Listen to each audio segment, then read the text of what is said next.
Hello, hello, hello.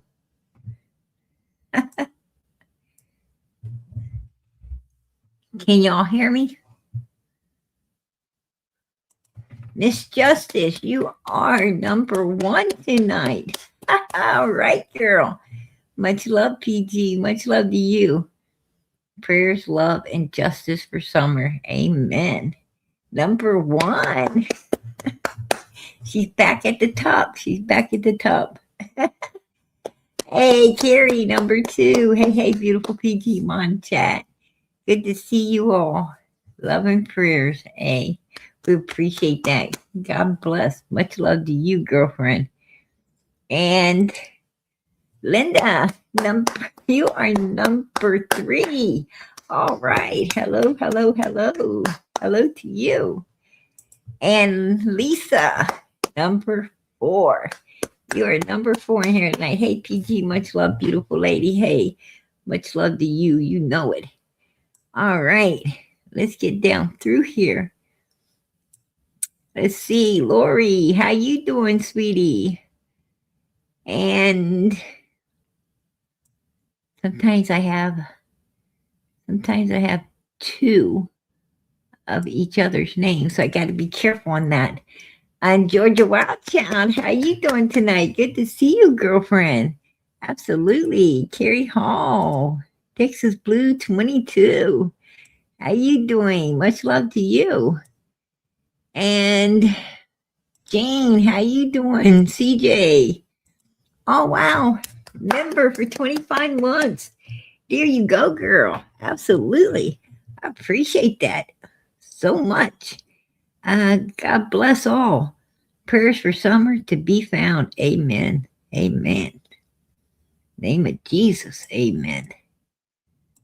All right. Hey, Peaky's little girl. How you doing tonight? Good to see you. She be hiding. She be hiding underneath that summer's angel. That's PG's little girl.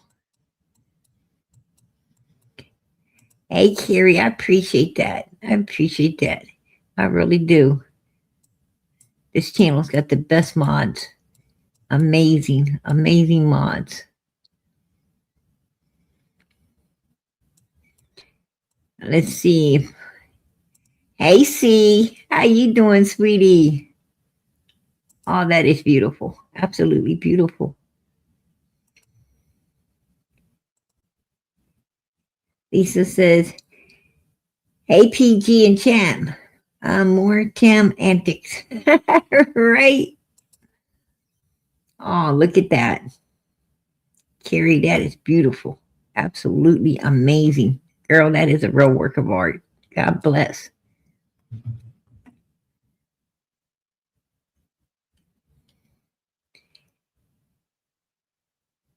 Hey, Roach House, how you doing? Hillbilly. Let me see who else. Hey, there's my Australia. How you doing tonight, sweetie? Good to see you.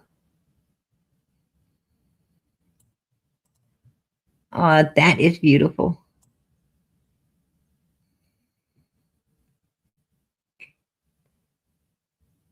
I'm seeing if I'm missing anybody.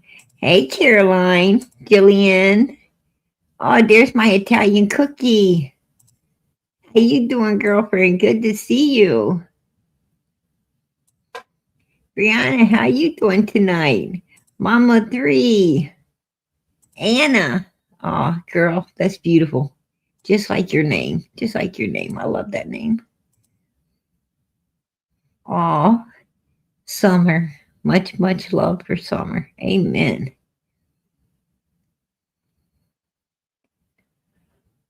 All right, let me see.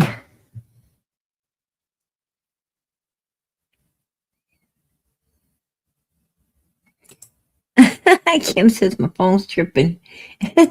Her phone is tripping. Hey, girl, we all sympathize with you. We know what that's like. Justice for Summer Wells. Amen. Hey, Stage, how you doing? Good to see you. Amen. Amen. It is time for closure. Absolutely. Absolutely. Um, I think I think we I think we all, you know, would love would love to see that. And but we're not going to. We're not going to unless law enforcement, gets gets a burst of energy and does something, constructive instead of destructive, right? That's the only way. Oh, that is so beautiful, Jillian. Absolutely. Um, yeah. So anyway, PG is going to get right to it tonight because there is a lot of detail, right? And I guess I'm going to do tell some of it. Like, I like to know who who is Ziggy not? Who is she not? Taken to court right now. Can somebody answer that? Because she's like taking everybody, right? Lives, um, what's his name? The one guy that went up there, has the wife, the woo woo wife that stirs radiated poo poos and stuff. Um, oh, Ryan, that's right, Ryan. She's taken him. She's taken Liv. She's taken, like all of freaking YouTube, right? And most of YouTube's taken her, and it's like, what's up with that? What is wrong with these people? Like, you know, you got to be able to take it as good as you give it, right? You can't give it, and then all of a sudden, when they're giving it back, start whining and crying, right? Like, what the hell's that about? It's like, really? For real? For realsy? I don't even know.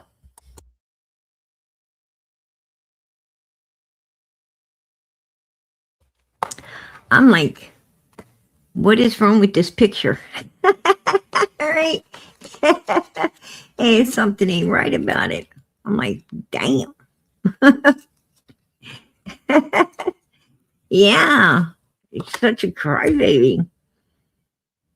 I mean, like, who has Ziggy not went after? Who has she not said really bad stuff about? Because, like everybody, right? Like everybody, I mean, who has she not used and abused? That's what I'd like to know. I mean, and then, like, she's married to a number one suspect, right? In two different cases. Not a number one suspect in just Summer Wells' case, but a number one suspect in Cotton Simpson's case as well, right? They literally gave him a lie detector's test and he flunked it. And he flunked it, right? I don't even know. I don't even know. I mean, old boy's sitting up in her house right now on probation, right? On probation, um, out of Tennessee for like what, 20 years? I think he's on it for like 20 freaking years. He's got like a life sentence of probation. Make that make sense, right? Make that make sense. That shit don't make no sense right there. Wow. You know, wouldn't you like the judge to give you that sentence? Like, okay, you're free to go, but you got 20 years of probation. Right? It's like, what? I ain't even ever heard of that shit. For real. Oh my gosh. I didn't know better, I would think Fred's Irish.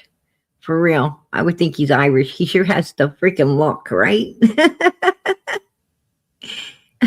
this guy this guy has like he has just done so much, right? He's done so much and keeps walking away. And just how the hell does that work? Yeah. I'm about to make a new comic book. Right? turn Fred turn Fred into a superhero, right? One that somehow keeps escaping the system. Right? Turn the old boy into a superhero. And all the prisoners in the United States, they're gonna want that comic book, right? It's gonna be a bestseller. Inside prison. They're gonna all wish they were Fred. The prisoner superhero. The one that gets 20 years probation while everybody else gets 20 years in jail. Right? Make that make sense. Oh no. I'm sitting here thinking to myself, what the hell is wrong with this world? Right? It's getting cray cray for sure. I ain't never heard of no shit like this. I'm gonna tell you, I'm starting to wonder: is this all of Tennessee, or just certain areas? Right? That's what I'm starting to wonder. Like, wow,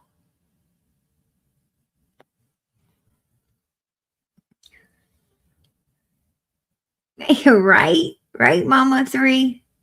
That's what I'm talking. She needs to get a job. Exactly. She needs to get a job. I mean, Ziggy thinks that, she can take down all of those, criminating, all them criminating videos. But hell, everybody's got them. Everybody's got those criminating videos. They're going to walk in there and they're going to just walk up in there and, you know, straight up. They're going to walk up in there and straight up play it out for the judge. You know, all these different people that, that she goes after. And then when they decide to stand up for themselves, right? Stand up, stand against her. Um, you know, oh my goodness, they're bothering me. Oh, what the hell? Girl, you just went on a freaking week long tour, right? She went on a week long tour, um, saying all kinds of stuff about these people, to get them upset. And then they come back, they come back to call out, to call out the lies and to call out what she's doing. And it's like, then all of a sudden she's the victim. Make that make sense. I'm going to tell you, nobody is a victim out here in the YouTube world of, creators. What I'm saying is creators. They ain't no victims. I'm going to tell you, I remember a time when these creators could, these creators. Oh, okay. Okay, Phoebe. I'm going to let me look. There you are. Hello, hello. How you doing? I got so much content. I didn't see you down there. I've got I've got wonderful news for you. Um, Oh, do tell. not about summer, but about my son. Oh, really? Yeah, he's been absolutely wonderful lately. For the last couple of months, he's been going to church. Oh, Um, and he's had a massive change in him, big turnaround. Well, praise the Lord. He had depression at one stage and was gaming non-stop, Right? You know how gamers are 24 hours a day. Oh, yeah, I sure Um do. so he's not gaming anymore. He's doing everything he can to help people. He's attending church weekly. He's praying. Um he had a dream last night that he was in church, and then my mum was sitting in the pew with him praying, sitting beside him. He Right? feels that he's got someone sitting on his shoulder guiding him, and that he's a healer. And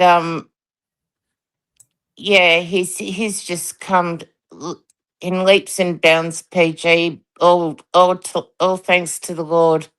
Hey, girl, I'm so glad to hear that. I'm Absolutely. so proud of him. You should be, as you should be. Absolutely. We're proud of him. We're Yeah, and proud he's of got you it. too. And he's got a date on Saturday, thank goodness. Right? So fingers crossed. And keep those prayers going up. Yeah, yeah. Absolutely. He's finally grown up. But yeah, that prayer, church, making friends, helping people. It's Oh, changing his life. well, girl, I am so. Hey, uh, Brianna, uh, I'm bringing you up. If you want to close the camera, honey. If you want to close your camera, you can. All Okay. right, girl. How you doing? I'm good. How are you guys, ladies? I'm doing good, girlfriend. Hello, Brianna. Hey, hey, how are you, hun? Good. I think she said she's doing good. Good, Yep. good. What's up, girl? Oh, not much. Just listening to all the new things that are coming out. I'm Um, gonna tell you, it's a lot, ain't it? it is. It really is. Especially because I've been here since day one with you guys. I kind of lurking in the shadows. It is a lot.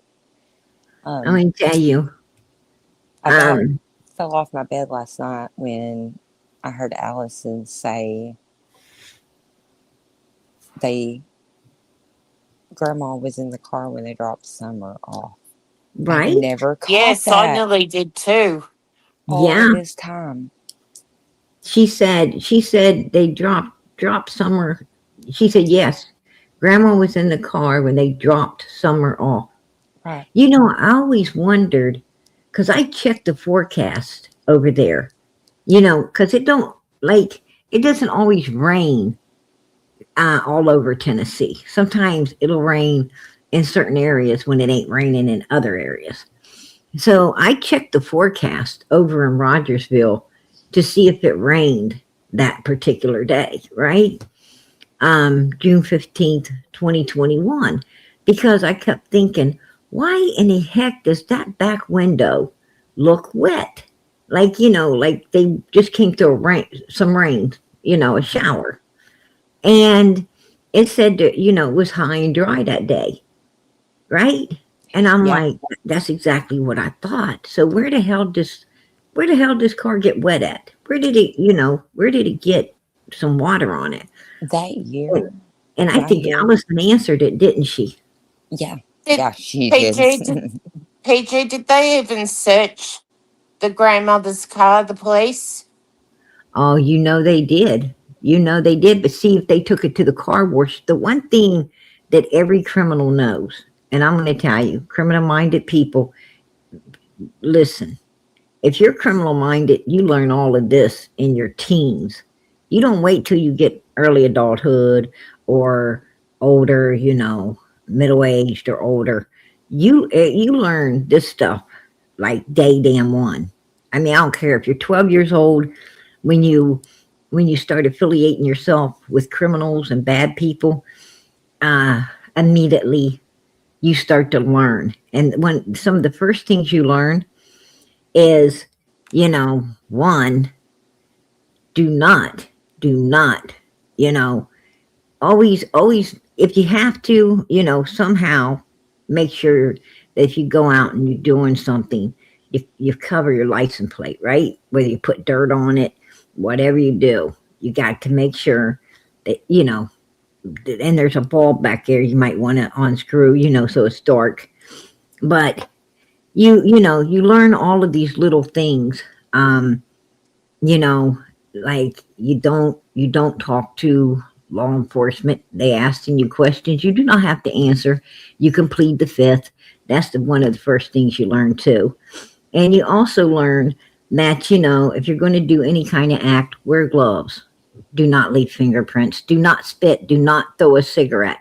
Do not do any of these things. Leave nothing behind.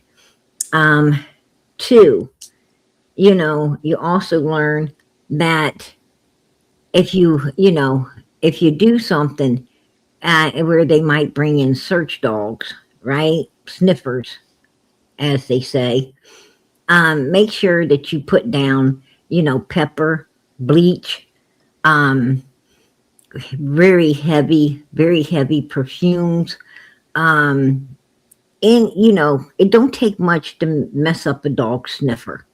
A little pepper, um, you know, um, Cajun pepper, man, that'll really get them going. If you want to be, if you're the type that likes to get a laugh, um, you know, pepper's going to make them sniff up and start sneezing everywhere, just like a human would if you put enough out there. But you can use thick sprays, colognes, all kinds of things like this. And also you can mislead law enforcement in different directions and so forth and so on, you know, if you want to, by doing certain things. Um, you can basically, instead of them have you running, you can have them running. And I think in Summer's case, that's what, the Wells did. Instead of, the Wells running, they had law enforcement running. And they had a whole lot of help. They had a whole lot of help around them and that's half the reason they brought everything out here was to, because they knew that there was a certain amount of them. Oh, I lost Brianna. But Oh, there's a certain amount of them that will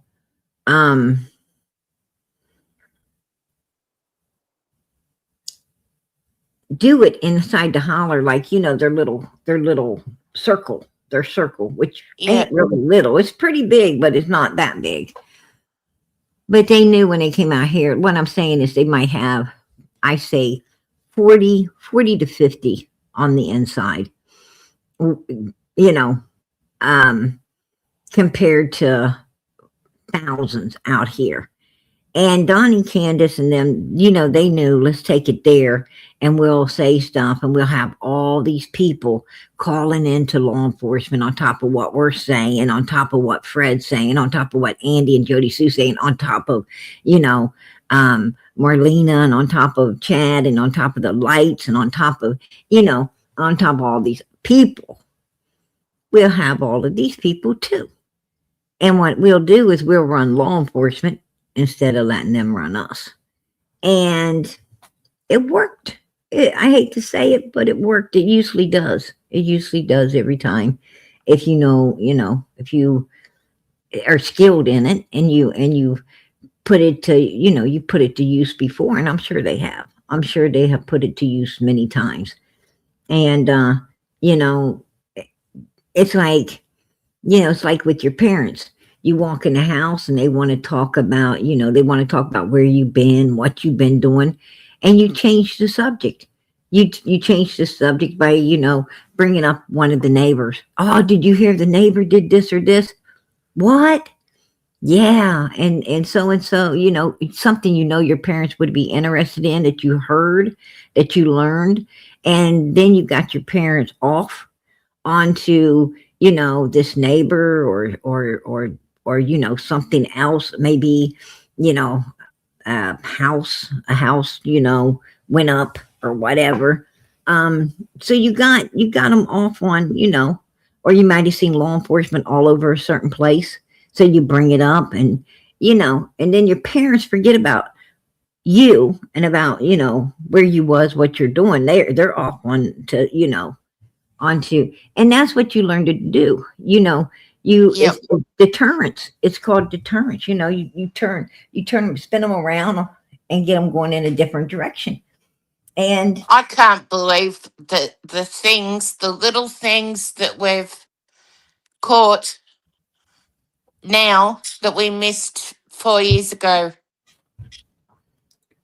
Unbelievable. right, People are still catching little things that they've said.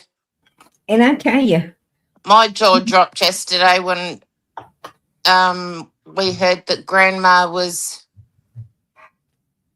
at Allison's place too. well, I'm going to tell you what. That's huge. Yeah, they dropped her off there. That's where she was. You know, when Hunter told us that, he didn't tell us. Um he told Chris, but he told Chris that Summer was wet on a pillow. He said she was on a pillow because she's the only one wet in the car against the driver's side door. Well, when he said that, we knew she wasn't in the outfit. We knew she hadn't been dressed at the swimming hole, like, Candace was acting like that.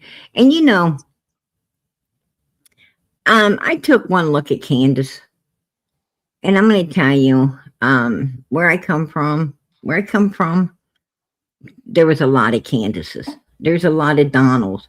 There was a lot of Fred Hills. There was a lot of, all that shit. And to be honest with you, I took one look at her, and I knew this bitch didn't change that child into a new outfit. There's no way this lazy sloth, right? This lazy ass sloth Absolutely. changed that kid into a new outfit. And then when I watched the video of them cutting the grass, and I seen her, push the lawnmower like two freaking steps, and about gave out, right? She about gave out. It handed it over to one of the boys. I was like, oh my gosh, there's no way. No way this bitch cared what that little girl, how cold she was or how wet she was or anything. She is not the type of mother that goes to the restroom and dries her child off and dresses it and puts the wet clothing, wraps the wet clothing up in the towel, places them in the trunk of the car, and then as soon as they get home, takes them in, throws them in a washer, and cleans them up and puts them in a dryer so they don't get moldy or anything like that, and they're safe for the child to wear again. She's not that type. I knew that from the second I looked at her. I was like, oh hell no, this ain't a woman right here that's bleaching up. She ain't bleaching up the sheets, right? She's not bleaching up the sheets. No way. And making sure that they're mother freaking spotless. She's not washing them twice. She don't wash them once, she don't wash them white sheets and bleach and soap and everything, and then wash them again to get all that out of them. Make sure that the bleach and the soap and everything's out of them before she dries them, and puts them on the bed, because she don't want the strong smell of any type of chemicals keeping her kids awake at night. She just ain't the type, and I knew that. She's not. She doesn't work that hard. I mean, 2 steps, she looked like she was ready to mother freaking sit down and start panting. And, I'm like, no way in hell. Who dressed that kid? Where was that child dressed? Because I knew it wasn't dressed at that swimming hole. I always knew that. And, And the more, like I said, the more you search and the more you listen to and listen to, you'll catch a whole lot of stuff you didn't, you know, sometimes we can't see the forest for the trees, right? What I'm saying is, Exactly. um, we were, there was so much to see, so much coming out, so much, to look at, and you were having to cipher the truth from bullshit and everything at the beginning. And I mean, it was really rolling in it. And, I can't say it was hard to keep up with, but it was hard to toss, it was hard to try to figure out what's true and what isn't. And and I knew we missed a lot. I knew we missed a lot. So that's why I kept saying you got to go back and you got to come forward. Keep going back, coming forward, and you'll be able to put that puzzle together, right? You'll Yep. be able to put the puzzle together and get the answers that you're looking for to figure out what happened to this little girl. And that's what we kept doing. That's what I kept doing.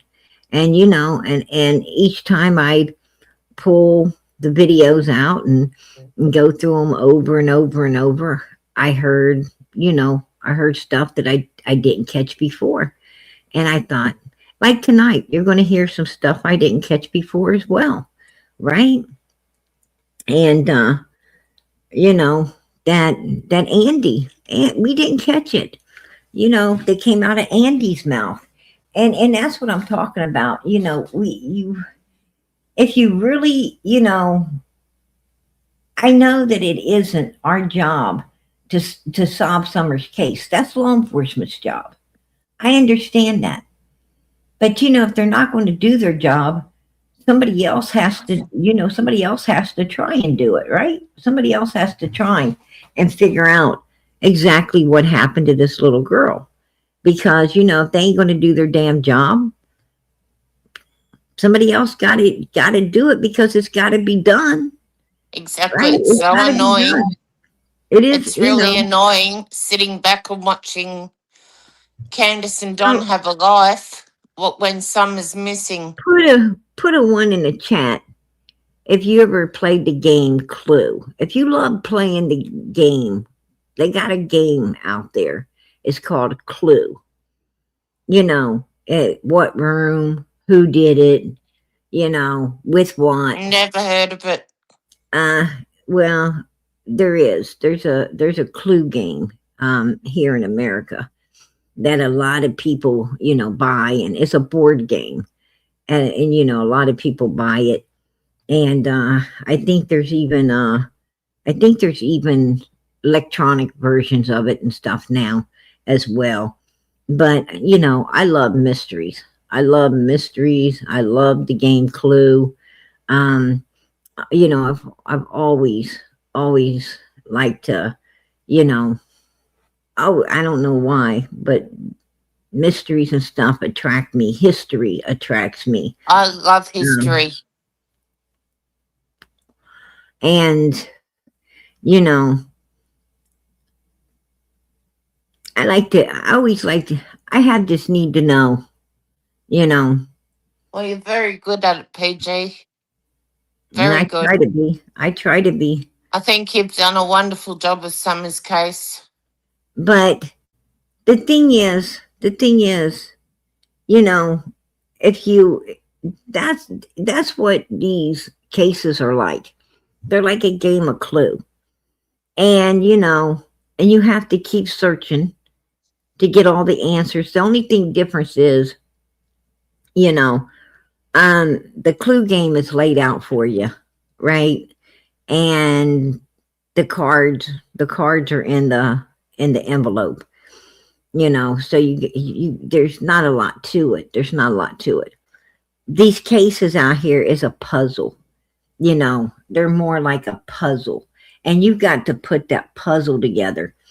And some puzzles might have 1,000 pieces, and some of them might have 10,000. The difference is how many people do you got involved in it? How deep does it run? You know, um, sometimes you have, you know, a one person. that's responsible for something. Sometimes you can have a couple of people. Sometimes you have a whole damn group, a whole group, right? Yeah. A, a gang full of people. Um, and I think, the group thing is what, what surrounds Summer's case, but it still wasn't that hard to figure out because all of the players were willing to come out and play. And that made it a lot easier and a lot more simple to put that puzzle together real quick of, exactly how that day went. And I think we did it. I think we really have done it. And I think law enforcement has done it too. Don't Radiated poo poo loves the camera, doesn't and she? huh? Radiated poo poo loves the camera. Oh, absolutely. Absolutely, She man. loves opening her mouth. She's a real ham. She sometimes she does a 3 or 4 day live. I'm I'm like surprised she's not greened. I'm like, damn, you know, she be up there glowing. She'd be up there glowing for 3 or 4 days at a time. I'm like, I don't know how she does it. I don't know how she does it. I'm like, is she even freaking human or what? I don't know. But she'd be just sitting there like, you know, talking about monster did this and monster did that, and I'm telling y'all that Summer's Chase is all different. Yeah, that's the way it is, and Tragedy pimps. it's like, oh my freaking goodness, and that shit could go on like, it's like fucking Woodstock, right? It's like Woodstock, man. You don't know when it's going to end.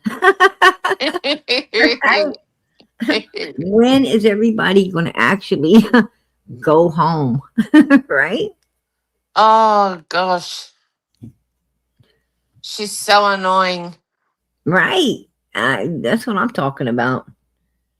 That's what I'm talking about. They And I'm all like, they all sit there and look like they're privileged to talk about Summer I'm going to tell you something, just girl. because they lived next to her and they knew her.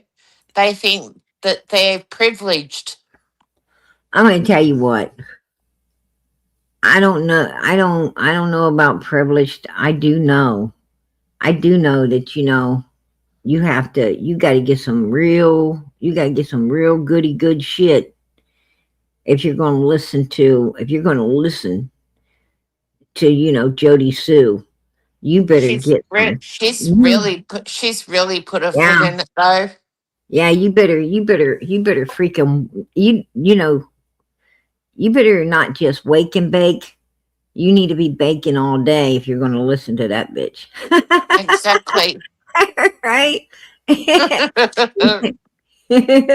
You just straight bake The for pole real. dancer. The radiated poo poo pole dancer.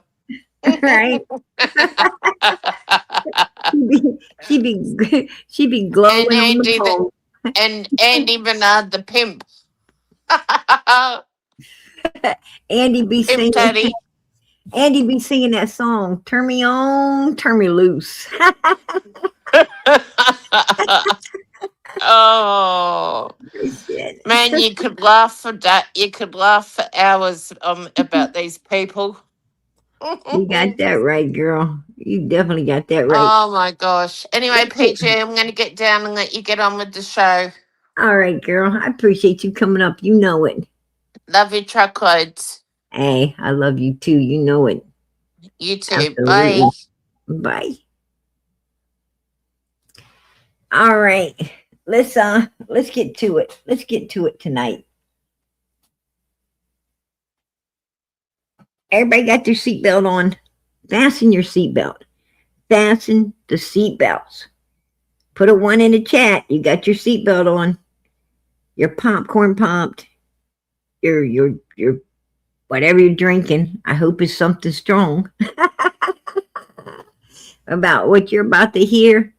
I hope you're drinking some good stuff. But anyway, right? Put those seatbelts on, baby. Buckle up. Hang on for the ride. Right? This is about to go over Monster Mountain. Right? Hey, y'all about to y'all about to go over Monster Mountain. Hang on, y'all. Hang on. It's coming. I personally believe that Don had done set up his coworker that day, fired his coworker in order to blame all of this stuff on that was going to go down on the 15th. I think that Andy and them already had Chad Arnold and them knew that there was an open grave over there in Morrison Cemetery where they could put her before they even called law enforcement to say she's missing. And that's the last place they're going to look. They're not going to be disturbing somebody's gravesite. And, they were all around it. And still, they still didn't look in it. Right. And that was a really brilliant idea until Andy Bernard ran his mouth about it. Now, and I think he ran his mouth about it because hell's hot and he was trying to straighten his life out a little bit with this new lady. And I think he wanted Summer to be found. I think he wanted her to be found. I think I did too. he possibly gave up where she was. And I believe she may be there. I mean, I'm a full believer in it. But my thing is I believe that they took her, they followed Jackie Dobbs because they thought instead of Dudley, they blamed Jackie. I think they was going to go and possibly plant something of Summers around where he was staying. Mm-hmm. Shoe, maybe a pair of her underwear, maybe a shirt or a jacket. Who knows? I think they was planning on planting something where this old guy was staying if they could find him. Well, they couldn't find him because he didn't go to none of those hotels. He went to a different one that they know nothing about. And he was on video surveillance as being there all day. And they seen him and his dog. And, his truck didn't leave. So,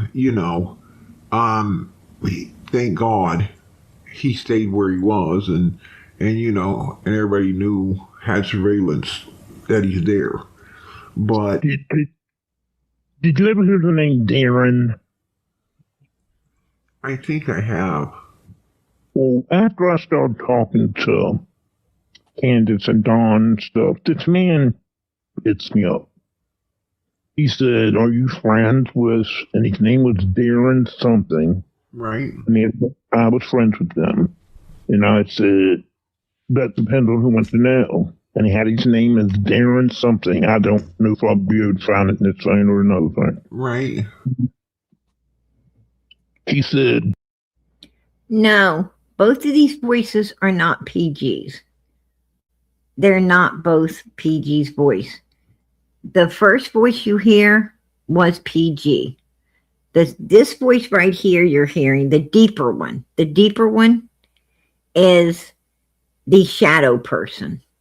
This is the person that's giving out all the information that's on the inside with the wells. That's the shadow person. The deeper voice is the shadow person, the one you're hearing right now. The lighter voice is mine. But you're not going to say anything. And I said, "Who the hell are you talking about?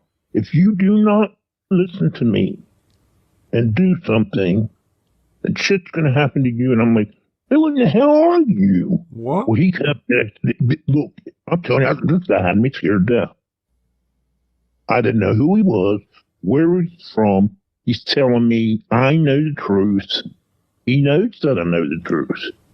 Now, I don't know, would it have been Tim doing that? Would it, don't you ever say anything? Or if you're going to tell it right, and I'm not going to talk to you anymore unless you agree with and do what I say. You mean like Tim Mullins?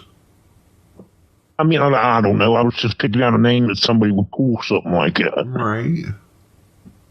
And, I mean, this person said that I knew, that he knew I knew, and that, I had to go along with tell it the way he said to tell it. This has been back 3.5 years ago or so. How did he say for you to tell it? I don't remember. I was more like taken back by a stranger telling me, I'm not going to call you anymore. You're going to be hung out to dry. And I said, how am I going to be hung out to dry? I'm going to have to try to look, see if I can. It was under Messenger. Of course, that's probably not there, but yeah, it would be. I think maybe if I look in the archives or something. It would be. This stuff don't ever go away. But I thought he said his name was Darren, and then even if he defriended you or whatever, you can still look where he hit you up. You could still pull his name up and see everything he wrote you. He can't erase that. Because see, I thought it was the guy you were just talking about that bought that piece down there. I thought it was him, but the names were different. Right.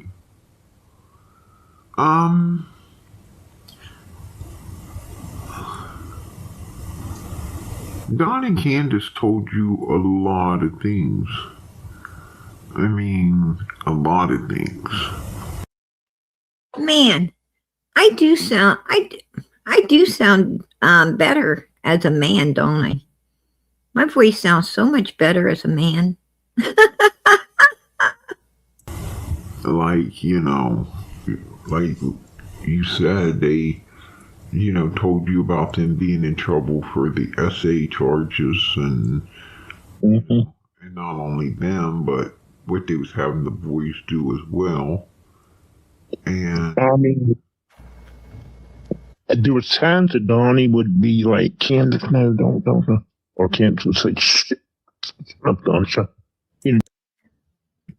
This particular person, the shadow person got, as you heard there, they got threatened up. Somebody, hit them up and said, hey, I know what you know, and you need to keep your mouth shut. Right? You need to, if you're going to talk, you're going to say what I tell you to say. And this person, so shook up. They're so shook up about being threatened. They're so shook up about, who is this person? How does this person know me? Where are they coming from? How do they know what I know?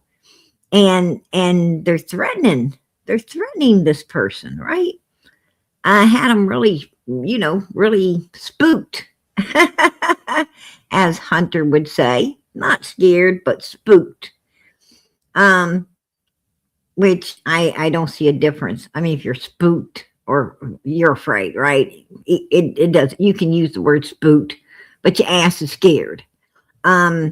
So anyway, this person was, in fear. They were in fear. And this person is saying, I'm not going to call you again. Right? You run your mouth, you're going to be hung out to dry. Right? You're going to be donezo. Really? Are you serious? Wow. And that, shouldn't surprise me. Shouldn't surprise me at all, seeing that, Don Wells, that's what the Wells do, right? They try to threaten you and your family and, everything else to try to shut you down, right? In order to shut you down. And but this person was pretty scared, right?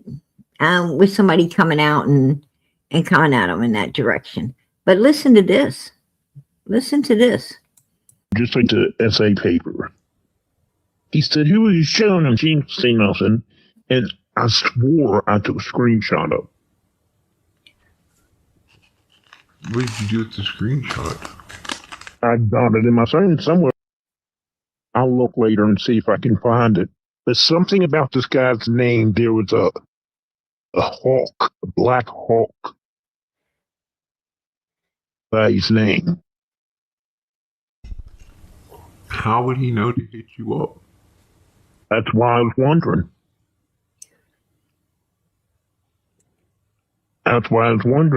Would they have tried to set me up with maybe having Tim Mullins do it or something like that? You know, I don't know how. I don't. That would tell me that maybe they were. They were telling everybody everything. I mean, there's people out there. I don't put nothing past Tim Mullins. I know. I really don't. When he was doing videos I like to think he's classier than that. No. That he, I know he's like a pompous ass, but I would, think that he would have a little more, class than to get himself involved in, something. Oh, he did so involved. There's so much shit that they double talk outside to their mouths. And did he ever talk to you about Tim Mullins? Yeah. Because I knew who Sandman was, and they didn't understand how I knew. Oh, he calls himself the Sandman?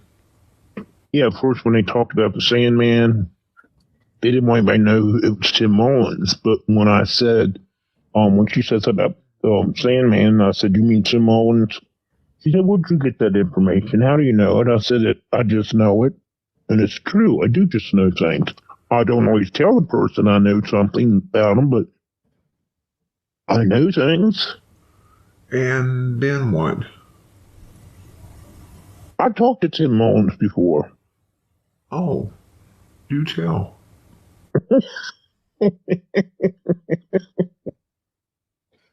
Just the one time, they wanted me to sign a NDA, non-disclosure thing. I told him to frick himself. I ain't signing shit. And then I called Don and Candace. I said, your buddy wants me to sign NDA. And they said, what? No. And Tim was trying to get information about me. Like, who are you? Where do you live? Who's your family? All this shit. And then, one time, I messaged him and I said, since you're Big Daddy right now until the next one comes along, I said, you might want to tell them to quit getting online and acting a fool. He said, to a grown man and woman. Everybody said to grown man and woman. They can make their own decisions. So I said, no, Tim, you're the neck that turns their heads, buddy. And then I was on the line with him, and Donnie said, I'm calling Tim right now. And he's calling Tim while Kenny's on the phone with me. And says, did you tell Candace that you were going to shoot her with a certain gun? And Candace hollered, no, it wasn't that kind of gun. It's another kind of gun. And yes, you did, Tim Mullins. Oh, he threatened to shoot you? No, he threatened to shoot Candace. Candace? Yeah. Tim But she was talking too much. Tim Mullins threatened to shoot Candace because he was talking too much. Mm-hmm. Oh, you are kidding me. And Donnie's the one who called him and warned him that she was going to go to the cops, she said. But she can't go to the cops because she can't tell nobody because they all know. Donald called Tim and told Tim that Candace was going to the cops. Yeah, because he said, Tim, did you say that to my wife? He said, well, yeah, but something about the gun. I don't know if Tim said or Candace said. I didn't say it was that type of gun. I said it was another gun. See, they're not supposed to have guns up there to have them. But it was a gun. But it was a gun. Yes. All right. Yes. And they was arguing over what Candace didn't like. They was arguing over what type of gun Tim was going to kill Candace with because she's running her mouth too much. Yeah, and said I didn't say that type of gun. I said this type of gun, which I don't know what it mattered. But Candace did not like Tim. Oh, I know, and he didn't like her either. And Donald called him up and told him that Candace was talking about going to the law enforcement. Yeah, that he would call the police because he threatened to kill her. Wow. Did you guys hear that? Did you hear that? Tim Mullins personally, according to this person, personally told Candace that he was going to unlive her if she keeps running her mouth and threatening to go to law enforcement. And not with, you know, this certain pal, but the pal of his choice. All right? Oh, wow.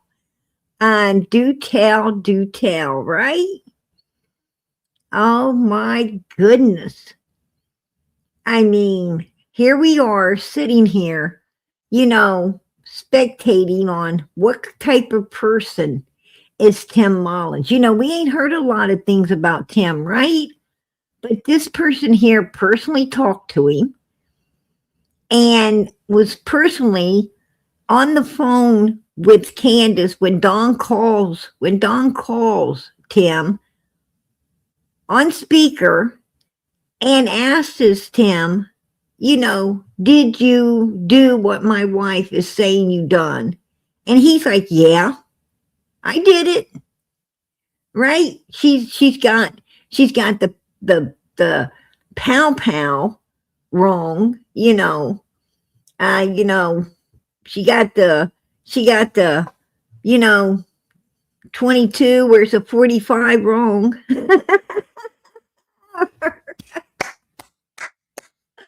Oh shit. Yeah. He wasn't just going to do it. He had a Pacific pal. He's going to do it. They're arguing about what he's going to use to get it done. Right? Oh shit. Oh damn. Really? Seriously? What the hell? I ain't ever. I have not ever heard no shit like this. Wow. So much for Tim. Right? Being the professional that he wants to walk around and, you know, gaslight everybody up into believing. I'm telling you, the first time I ever saw that guy zooming in, you know, like stalker style, I was like, whoa, you know, something ain't right here. And I seen him pull away. The way Don and Candace did when they was following them kids. And Don turned aside real quick. I seen Tim do that. I seen him do that when he's videoing, right? And I thought, wow, you know, this guy's weird, right? Weirdo. Absolutely. Don't want to be, you don't want to be out in the dark with this dude, right? Damn. Yeah. So, you know, what dog does he got in this race? What kind of dog does he have in this race? That's what I'm wondering right now. Right? Yeah, exactly, Italian cookie. Absolutely. But there you go. There you go. You know, right out of one of the people's mouths that was on the inside of all of this, you know, taking notes, right? Yeah. And I heard Tim Mullins has supposedly started at, went over and started into Don and Candace's Seventh Day of Vintage, church where, they worship everything, it seems like, but God, right? I mean, that's what it sounds like. I mean, that church was started by a woman, and they seem to go off of everything this woman said and done more than they're going off of what God and Jesus and the Bible tells you to be doing, which is really weird, right? Because I mean, they say, Seventh Day Adventists, they say that, um they hold church on the Sabbath. Well, you're not supposed to be holding church on the Sabbath. You're supposed to be, that's a day of rest. You're supposed to be, staying home. You're supposed to stay inside your door, inside your gates, right? And you're supposed to, not be cooking, not be cleaning, not be doing anything. You're supposed to cook all your food Thursday and Friday morning. You're supposed to have everything ready, right? So that you can stay in place with your family and just use that day, to rest, to thank God for a restful day, to thank God for, loving you and being with you and caring about you and sending his son so you can have eternal life. You're supposed to be enjoying, all the fruits that God has bestowed upon you in this life, right? Your family, your friends, the good food that you're able to eat, the roof over your head. You're supposed to stay in place, and you're supposed to stay thankful, and you're supposed to not do anything sinful whatsoever. No work whatsoever. You ain't even to light your cook stove or one of your burners. You're not supposed to be doing none of that. You're supposed to just be resting and enjoying, your restful day with the Lord, right? With God Almighty, the one who created you.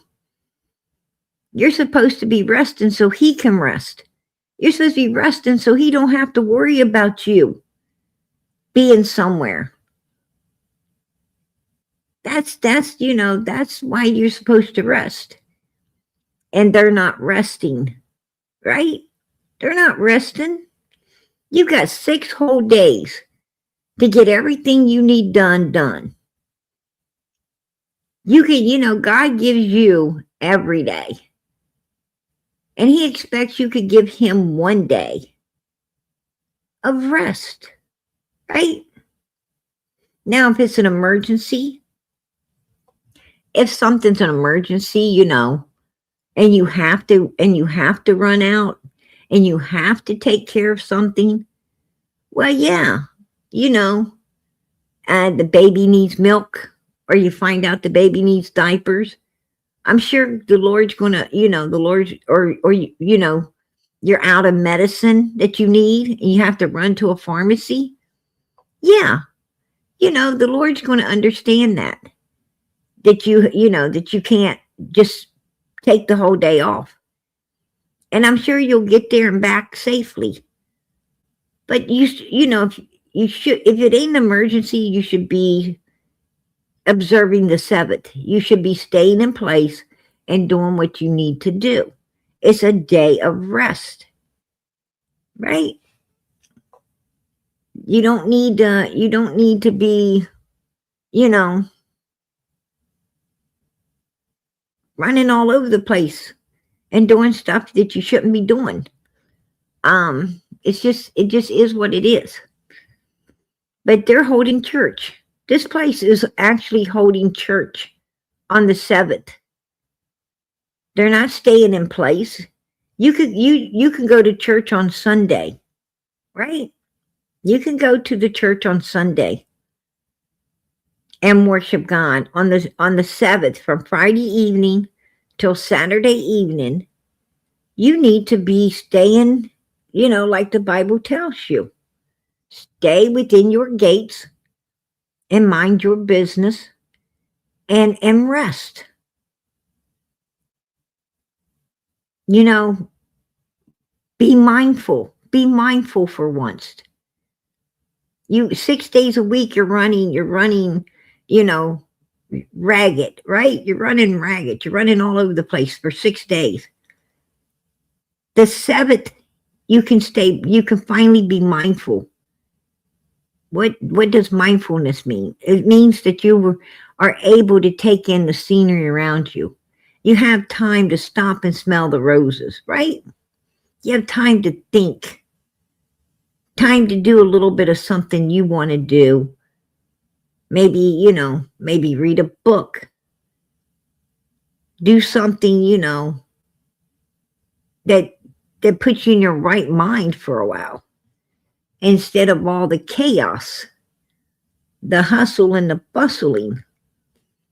And, so, no, in my opinion, it's just my opinion, I don't agree with this church.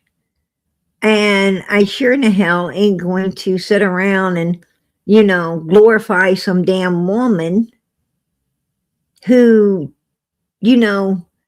who tells people who, destroyed so many people's families.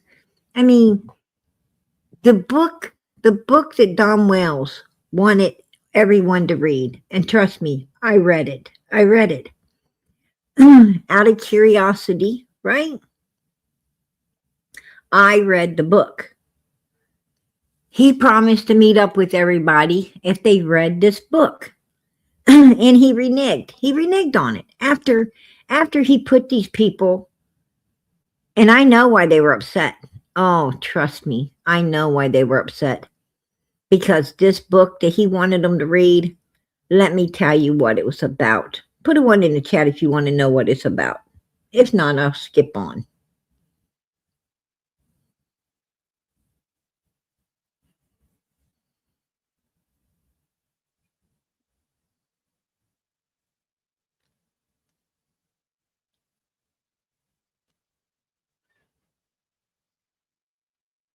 Oh, absolutely. Absolutely Italian cookie.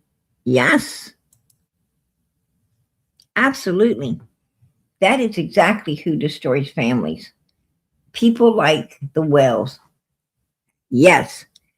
And I'm going to tell you, this church, actually the book, the reason Don Wells can so relate to this church and these people, it's because this book, this book was,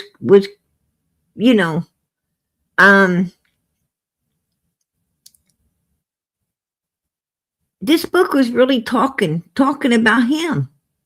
When how you see a movie or you hear a song that relates to your life, this book related to his life.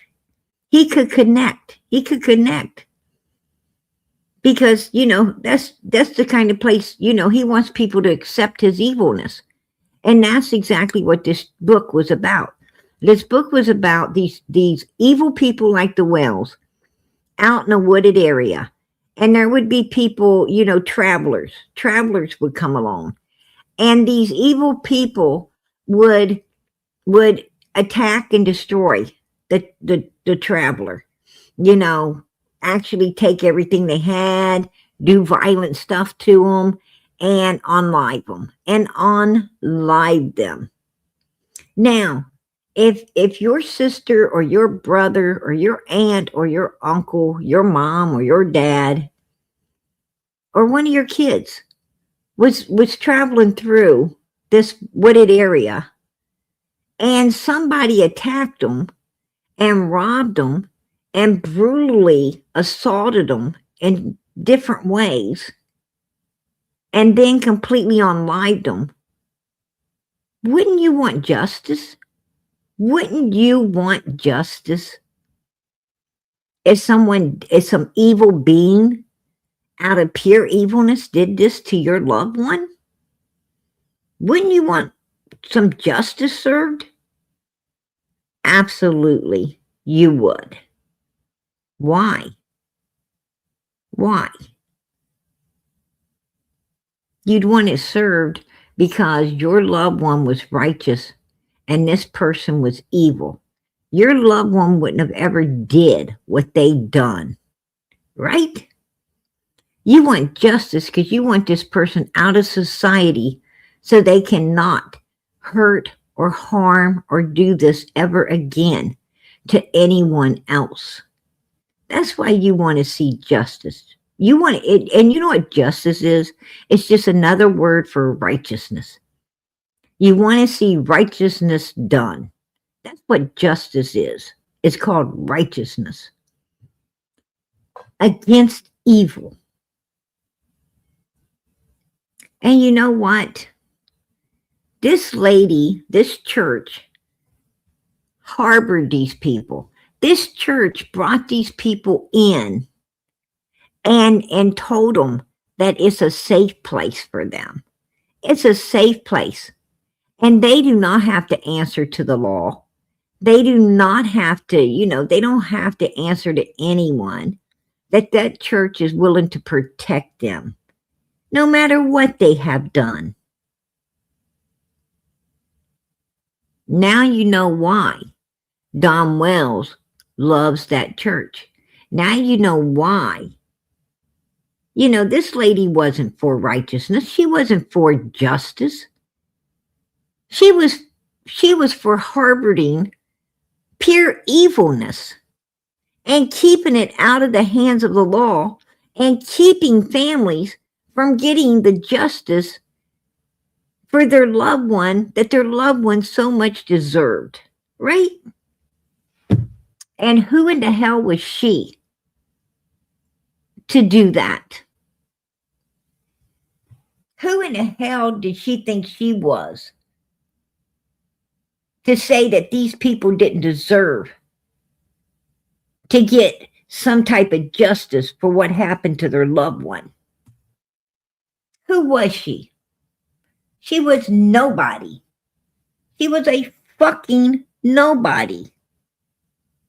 Right? She wasn't looking for righteousness. She was looking for a bunch of criminals to hang around and harbor.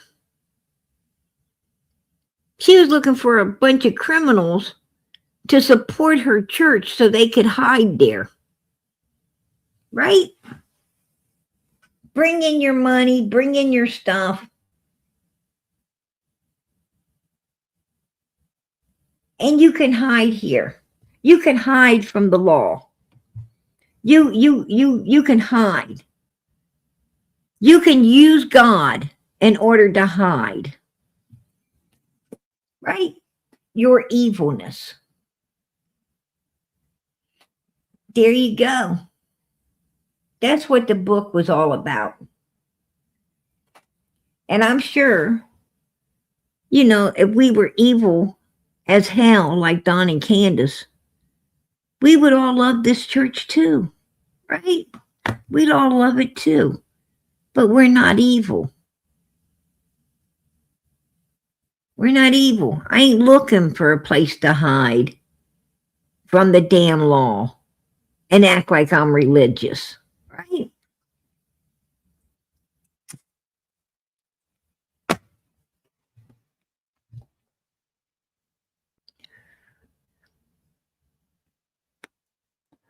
I heard that too, Ivy's mom. I did. I heard some stuff like that. I'm not going to say I have not heard that through the grapevine. Yep. I'm going to tell you. Mm-hmm. Do tell, girlfriend, because it's so true. It's absolutely true.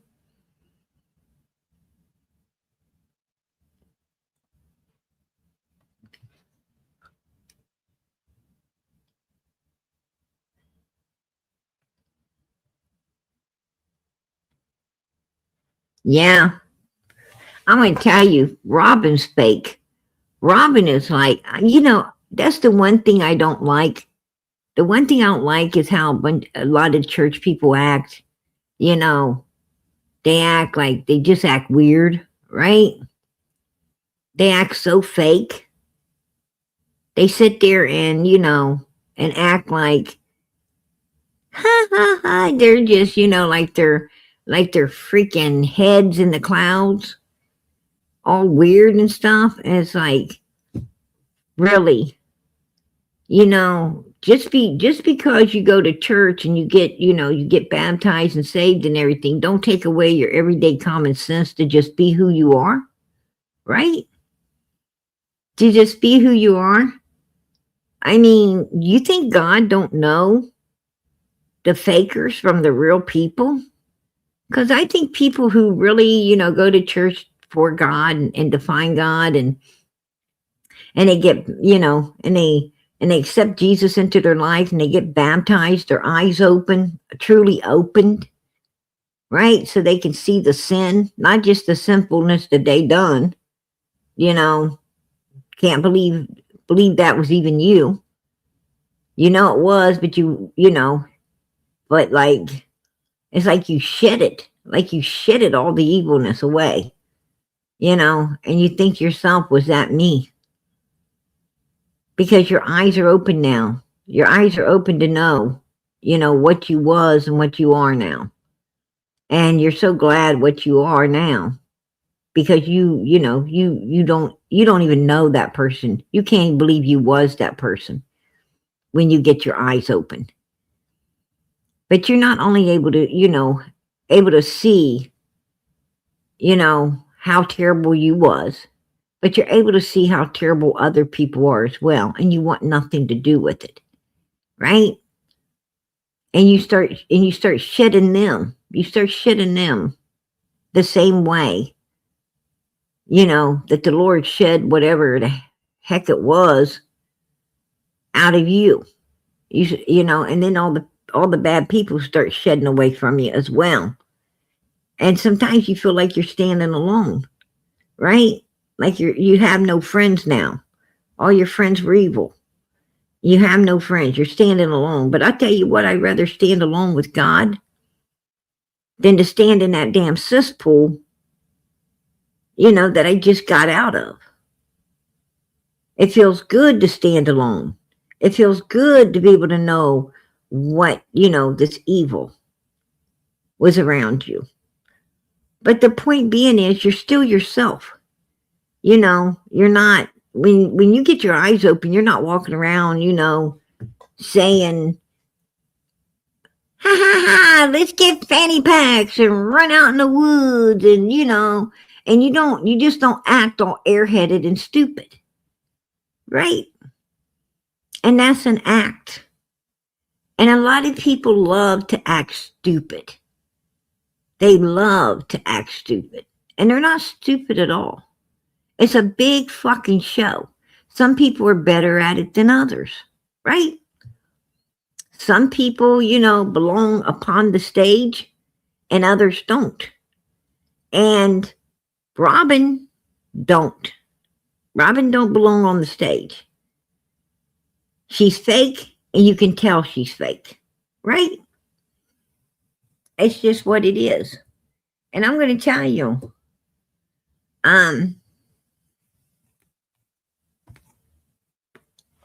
you got people out there that preach for souls, and you got the ones that preach for money.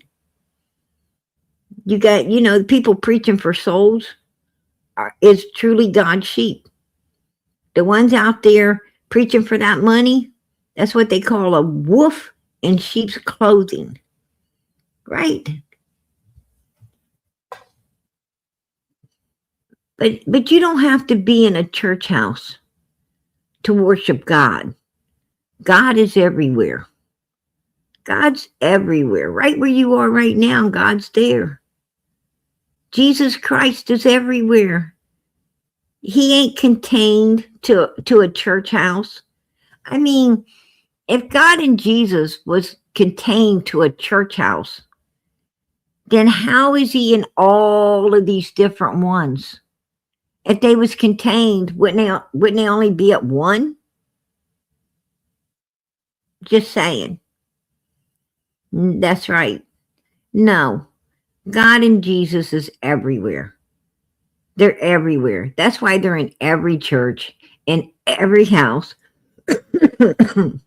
Damn, about that cough coming on. My goody goods biting back. But the point being is, they're everywhere. Absolutely everywhere. So you don't have to be in a church house. And I'm going to tell you, some church houses I wouldn't want to be in. I stay home. I would stay home and worship God before I'd put my feet in some of these places. I'm not going to go in there. You know, God ain't in there. I don't want to be there either. If you're preaching for money, I ain't going to be there. Because I need somebody preaching for souls. I need to see somebody, you know, I need to see somebody able to call my brothers and sisters to the altar. I need all the brothers and sisters I can get. Right? I need a large family. When I get to heaven, I'm going to need everybody there.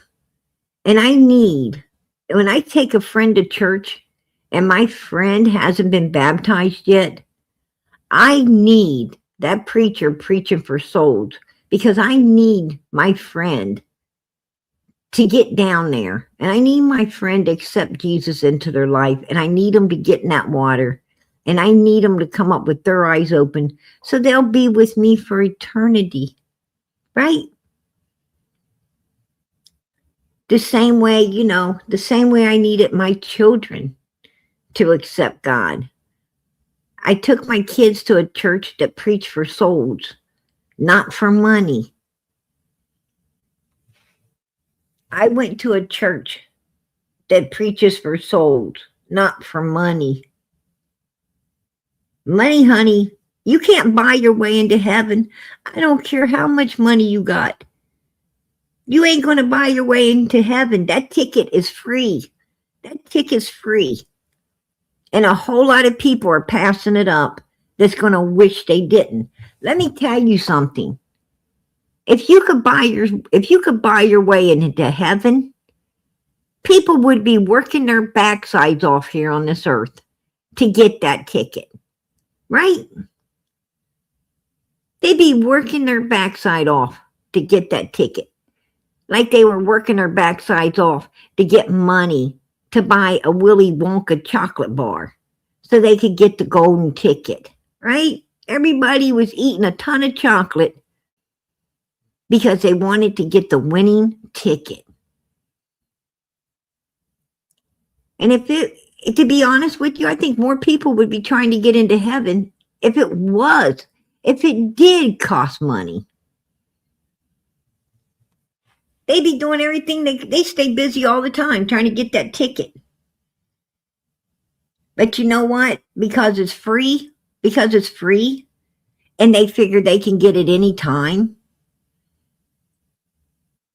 they ain't getting it. And you know what happens to these people that think they can just get it any time? They find out that something bad happened and they didn't get it at all. And they're in Hades right now. They're in Hades wishing they wouldn't have waited. They know it was free and they wish they wouldn't have waited. And they planned, they said, I could get that ticket anytime, and found out they couldn't because they had no days left to get it. No days left, baby, to get that ticket.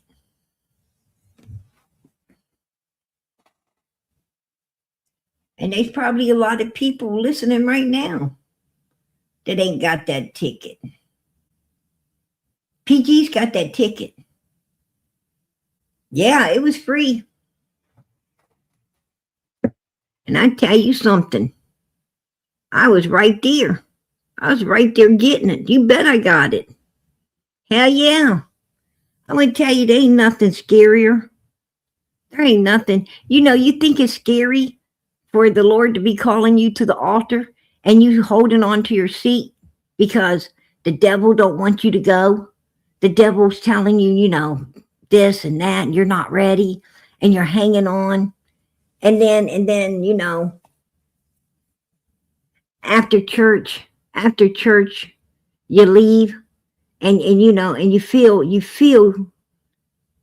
like, you know, you feel like you left something behind.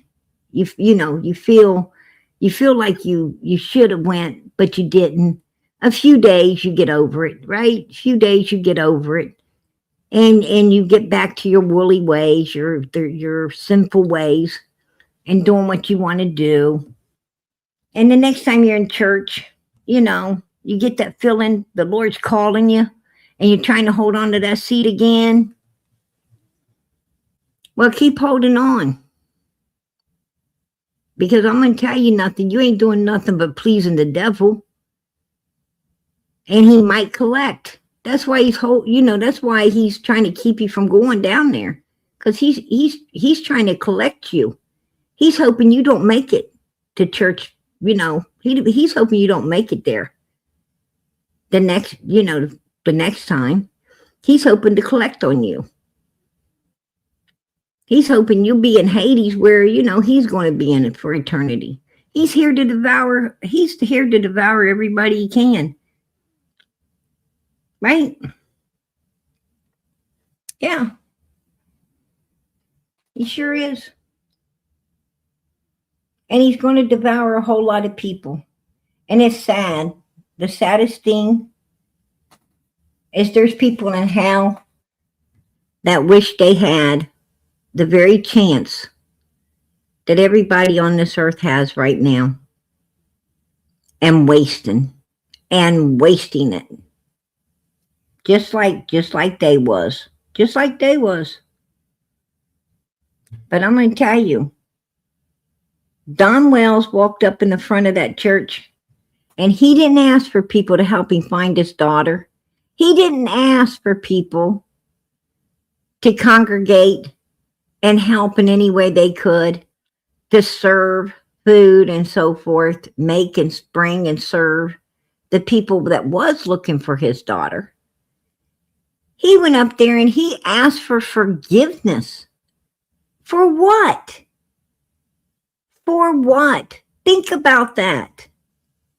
And you know what? Do you think that the preacher called law enforcement and said, hey, Don Wells came up here and asked for forgiveness instead of help with, you know, with finding or serving up the people that's trying to find his daughter?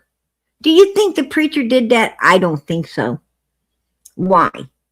Because that's the type of church that is brainwashed into believing that people like Don Wells needs their four walls to stay safe from law enforcement. That's what that church foundation was built on, is harboring criminals, right? That's what the book was about. That's what the book was about. And I'm still pissed off that I had to read it.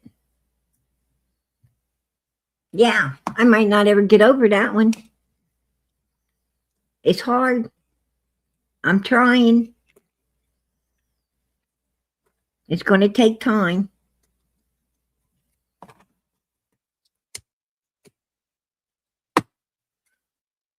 And that was time I won't ever get back.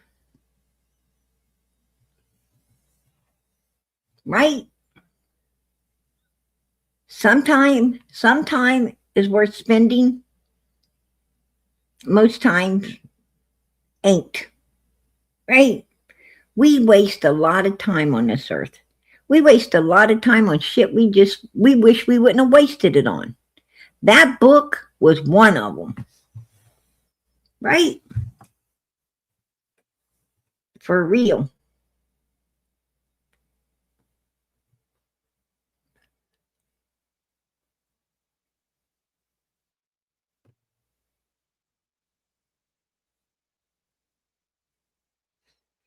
Let me green.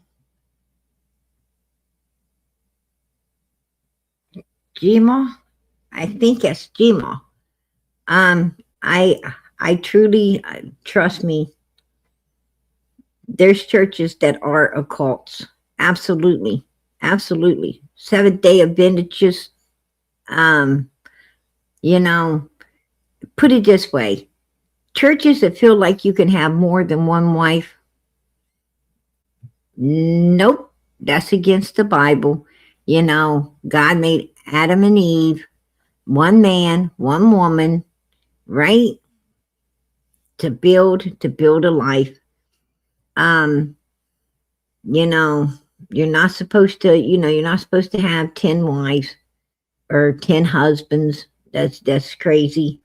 Those kind of churches are for a bunch of weirdos, who marry little girls as young as 10, 11 years old. A bunch of old essayers, if you ask me. It's a church made up of a bunch of old ass essayers. And, and how they get these people to go along with their freaking evilness is beyond me. It's beyond me. How can a woman grow up and think that it's normal for 10 women to be in a kitchen married to this one old smelly mother freaker, that looks like a fucking corpse, and then say, oh, he's going to marry another wife next week. How old is she? I think she's like 10, 11. But she'll make a good wife and be a lot of help to us. What the fuck? This is a child that needs to be a child until it's 18, 19 or 20. In my book, 21, right? If law enforcement's going to hold me responsible for my child until it's 21 years old, if it's 18, it ain't supposed to be allowed to even have a glass of champagne. It's got to be 21 to have a glass of champagne. And if they're going to hold us responsible till they're 21, then ain't no lousy old weirdo going to be coming around before then. And if the lousy old weirdo tries to come around, even then, you got to tell your daughter, he's an old fart, man. He's an old fucking fart. You going to waste your youth on an old fart? Yeah, it's better get somebody young to grow old with your ass, because by the time you get old, his ass going to be gone. Right? What the hell you doing wasting your time on an old fart? He's done seen his better days. He should have got something while he had a chance to get it. He should have got something to grow old with his ass. What the hell's he coming around looking for a young girl to take care of his old ass? The hell with that. Who wants to be a nurse?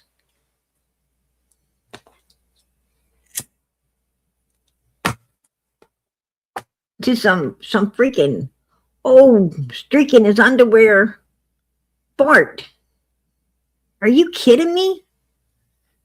Oh my gosh. And these people in these freaking weird churches are letting their 10, 11, 12-year-old daughters marry up with some old coddler like that. And they throw all the young guys out. They throw all the young guys out so they can have all the young women for their old ass selves. Ain't that weird? Put a one in the chat if you find that shit weird. And why ain't law enforcement? Why isn't law enforcement going in there arresting these mother freakers for, for SAing minors and stuff? That shit's against the law. I don't know how these churches get away with doing that weird ass shit. Right? I don't know how these churches get, like the Amish people. I don't know how they get out of paying fucking taxes. We all have to pay taxes. They asses should have to pay taxes too. And their kids only have to go to school till the 9th grade. Their asses, why the hell does all of our kids have to go to school, until grade 12? Right? Your kid tries to drop out of school and you're going to all kinds of trouble. You're going to have to go to court. You're going to have to answer to all this stuff. But these motherfucking kids drop out at 9th grade. Are you kidding me? How they get away with that stuff? I don't even know. And then, they wonder why, there's so much weird stuff going on inside the Amish communities. Well, clearly because they're uneducated. If you only have to go to school till the 9th grade, and I think for girls it's only like the 7th, the girls go to school less than the boys, right? And they be talking about how, the women need to be having kids. And they put a poke on a woman's head. Yeah, they put a poke on her head before they poke her. Because one woman actually, in the Amish thing, just passed away because she had a poke on her head. And I guess the dude was taking too long to poke it. I don't know. I'm like, what the hell? Right? Yeah. This crazy shit. I'm like, wow. Really?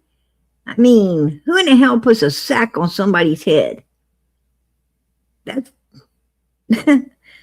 it's funny, but not funny. You gotta laugh at something, man. You gotta get the humor out of some stuff, or it'll fucking drive you stir crazy. I'm like, damn, that's a secret I didn't know, right? I want to tell you something. I can only imagine. They call us Englishers. Yeah, I can only imagine. Go ahead and try to put a sack on an English woman's head. Man, I tell you what, you be wearing that sack. You be lucky. You're gonna need law enforcement, right? You're gonna need them. They're gonna pack you out in that sack. Call us what you want. Ain't no motherfucker gonna put a sack on our head. I mean, that is like the disrespect of all disrespect, right? Wow. I'm crazy.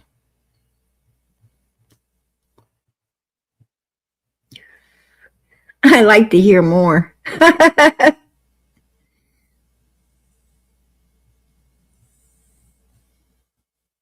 They're all related, right? Second to none. That's what I'm talking about. Don and Candace Wells, I'm surprised they didn't try to be Amish. For real.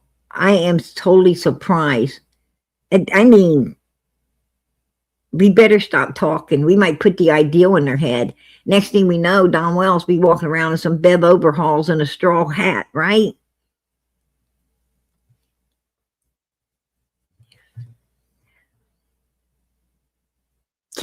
Candace be out there trying to milk a damn cow. Who knows? Actually, I think she already did, right? Wasn't she over there? Wasn't she over there hanging out with Day Day? Just saying. Forgive others and to get rid of that so much hate. I've had problems like this in my life, and I get it. And I just want to pray, God, please help us all to come together and to love and to forgive and to help each other along the way, to learn of your ways. I know Summer, I mean, I know in her heart and in all children's heart, they want to love and work on helping each other. And I pray for all kids that are being harmed and all they want to do is love and they're being mistreated. And a special prayer to Summer. What the hell is he talking about? You hear him talking love. You hear him talking about kids being harmed. This mother freaker was a number one freaking abuser, right? Number one user and abuser and destroyer of innocent children. What the hell is he talking about? Ain't he the one that took his 12-year-old son to work with him and stood outside and introducing his son to illegal substances that no child should ever see or know about at that young of an age? Shouldn't his son have learned that stuff in school by the bad kids that, that do that kind of stuff when they shouldn't be doing it and their parents don't know? Yeah, I think that's how the normal way of being introduced to this stuff. But, down on Ben Hill, you got the parent introducing their kid to this stuff when, they don't need to learn it at school. They done learned it at home, right? Not just Summer, but to all kids and to all people everywhere. So there's people who literally just do not know what you mean when you say you'll see her again. Do you mean she's going to come home? Do you mean maybe if she's passed away, you're going to see her again there? Could you share that, please? Yeah, I have no idea on that. It just seemed like in the vision or dream that God allowed me to have, that it seemed like such a heavenly place. The vision or dream? Which one was it, Donald? Was it a vision or was it a dream? Because see, a vision is when your eyes are open.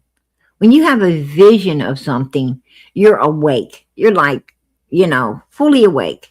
You're not asleep. A dream is when you're sleeping and, all of a sudden you start seeing things, places, people, stuff, you could have a good dream. You could have a bad dream. You could have a nightmare dream. And that's dreaming. But you can wake up and you're out of it. A vision, there is no waking up because you was not asleep to wake up.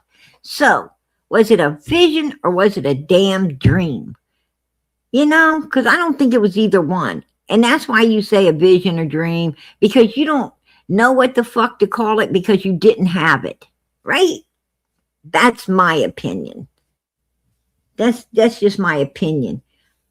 In my opinion, I believe you know exactly what happened to your daughter because your ass planned it. You fired your coworker in order to blame it on. You was thinking about blaming it on Jackie Dobbs if you guys could find him that night because you thought that was a better out than Dudley.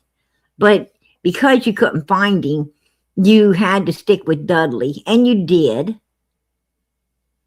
And you went to work and hid your ass at work all day waiting for Candace's phone call when everything was said and done.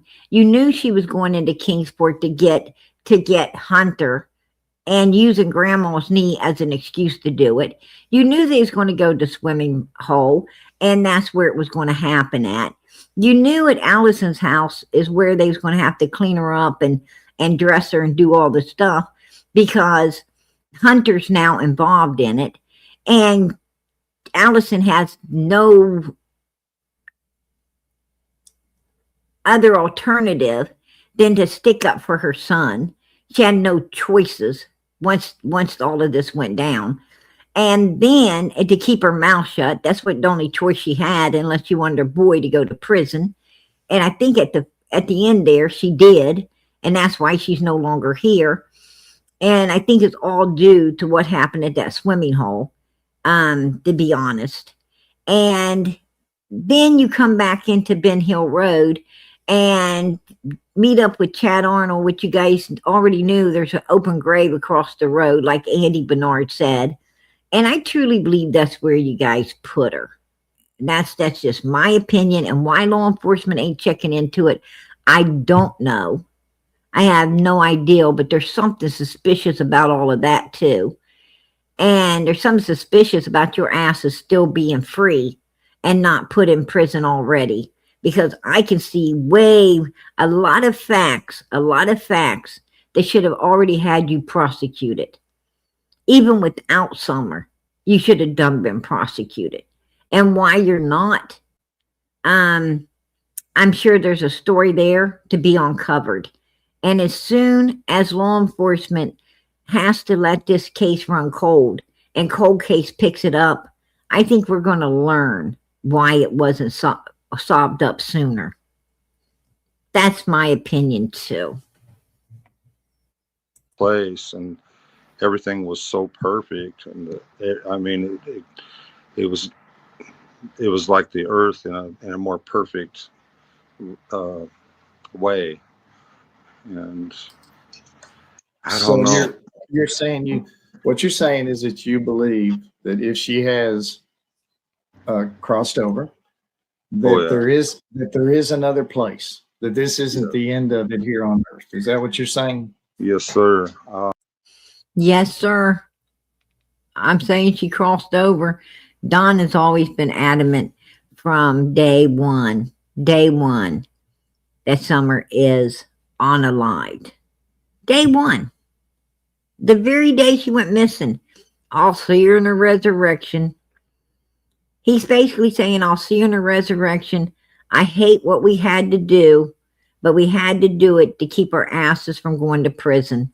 I wouldn't have seen her anyway if we would have went to prison. If me and Candace and Grandis would have went to prison, we wouldn't have been seeing her anyway. So we decided to keep our asses free and destroy her. That's my opinion, right? That's my opinion. Yes, from day one, big red flags. Absolutely. Certain people took us out to eat at a certain place. That is the only time that I ever went anywhere in association. Robin or Tim? Do you know Robin or Tim Mullins? I met Robin and some dude in the back of a Subaru the night that Summer went missing out toward the end of the Ben Hill Road. That's the first time I've seen that lady. Okay. Now, I don't know if it was David Dodson, or if it was Tim Mullins. There was two people in the back of a silver Subaru sitting halfway up Ben Hill Road, and they asked me what was going on, if I could give them any information, and I kept my mouth shut. Whoa, did you guys catch that? Did you catch that? Did you catch what Andy said there? Because, see, we didn't ever catch this one before. I thought Andy should have been just like that. What information would he have to give them anyway? I thought he didn't have no information. You guys think about that? Listen, right here. They asked me what was going on, if I could give them any information, and I kept my mouth shut because I didn't know who they was. Did you hear that? I kept my mouth shut. I didn't give them any information. They was wanting information. I didn't give them any information. I didn't tell them shit. I kept my mouth shut. There you go. There you go. See, this is the slips. These are the slip of the lips that we want to be on top of. We want to, catch. This is what you got to catch in order to understand who's involved in what happened to Summer. Who knows what when it comes to this little girl's case. And right there, Andy's saying, oh yeah, I got information. I know stuff. But I didn't say shit to these people because I don't know them, right? I don't know them.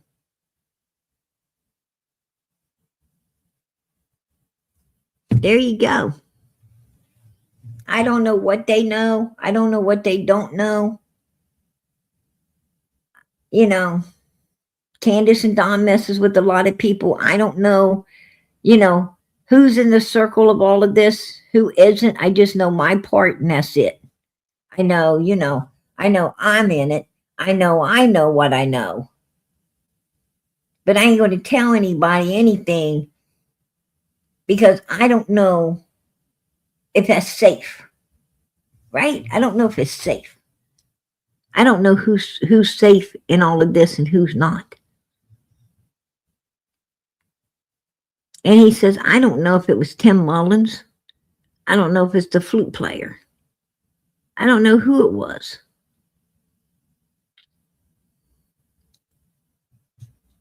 Yeah. What'd you say, Fred? What'd you say? I said, I have no problems with nobody. I mean, I'm not even saying that he had anything to do with Summer. He just, why say that he wasn't on the road and stuff that day when he's on camera and everything on the road that day, Yeah. Man, And I look, I'm not on there. you and Jody Wow. too. Wait, Fred, second. What was that? Everybody needs to hear that. Fred, what was that? I said I did wire in on him and Jody Sue and Don. They all three was talking.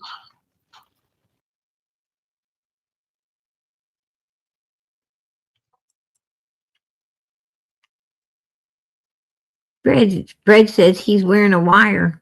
He's wearing a wire on Don, Candace, and Andy while they was all talking. Yeah. And he turned it off if he was. It didn't catch anything. It didn't catch nothing. Because Fred didn't want it catching nothing. If it caught something, Fred been in jail too. Law enforcement, if law enforcement trusted Fred, which I don't think they did, but if they did trust Fred to be wired up, they made a big damn mistake.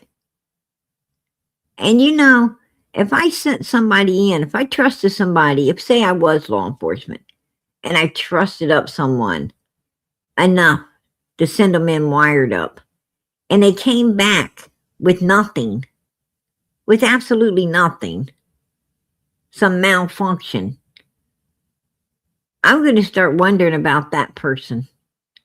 I think I'm going to find somebody else to get wired up with them. I think I would have got like Cotton Simpson to get wired up to talk to Fred. Boy, wouldn't you like to heard what Cotton told Fred that day? Wouldn't you love to heard the altercation that Cotton and Fred Hill had the very evening that Fred and Marvin followed Cotton and he ended up unalived? Because they had an altercation about Summer. Wouldn't you love to have Cotton Simpson wired up and heard what that conversation was about? Wouldn't you like to have him wired up and really knew who actually killed him when he ended up unalived? I sure would have. I sure would have loved to had a recorder on him during that time, right? Give that old boy a yak back, right? Give him a yak back. I have said this since the beginning to people that made a difference. that I've told people about having the dream that I've, in the open grave. It's been told. It's not a lie. And I have heard my whole life that the best time to get rid of somebody is when there's an open grave. The dude was buried on what day? The 18th? Okay, so what? Okay, so 3 days after Summer went missing, they buried that dude. Do you think they dug the grave the day that Summer went missing? I'm saying it was dug between the day the dude died and the day Summer went missing, the 11th. Not if she went over there on the 15th. Oh, see there? Do you see how he knew? I'm going to tell you, you don't remember dates unless it's something significant to you. If it ain't something significant to you, you do not remember the dates, right? Like doctor's appointments. Take doctor's appointments. Just a regular checkup. You might forget that, right? You might forget that appointment. Regular checkup. Even though you write it on the calendar, you still might forget it. You might miss it and then, oh my goodness, and I even wrote it on the calendar. But you let something significant, a significant reason that you have to go to the doctor, right? Like, say you got, I don't know, say that you're worried about having something that you may or may not have. And they're going to check it out. You ain't going to forget that appointment. You ain't going to forget it. Why? Because it's significant to you. You need to know if you have or have not got whatever you was worried about and thought was a problem. You have a need to know. So you're going to make that appointment. You're going to be up early. You're going to be ready. Before you even have to show up, you're going to be ready and gunning to go. Because it's significant. That's a date you will not forget because it's important. And this guy knows the date Timothy died. He knows the date Timothy's going to go, be buried. He knew everything. He even stood there and let you know he knew that grave was already dug. The day Summer went missing, that grave, he said, was dug. This guy's going down on the 18th. He dies on the 11th. They're going to dig it. He said not between the 11th and the 18th. He said they're going to dig it between the 11th and the day Summer went missing. So he already knew it was dug. That's what he told you. And when people talk like that, it's like a jet plane going past your head.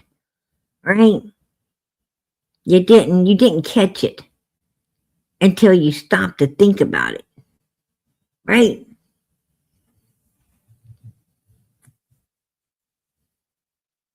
Sometimes you gotta wait until when your hair gets blew back like that. Sometimes you gotta wait for your hair to drop back down before you figure out what the hell just happened. You have to think about it. But that's right there's what he told you.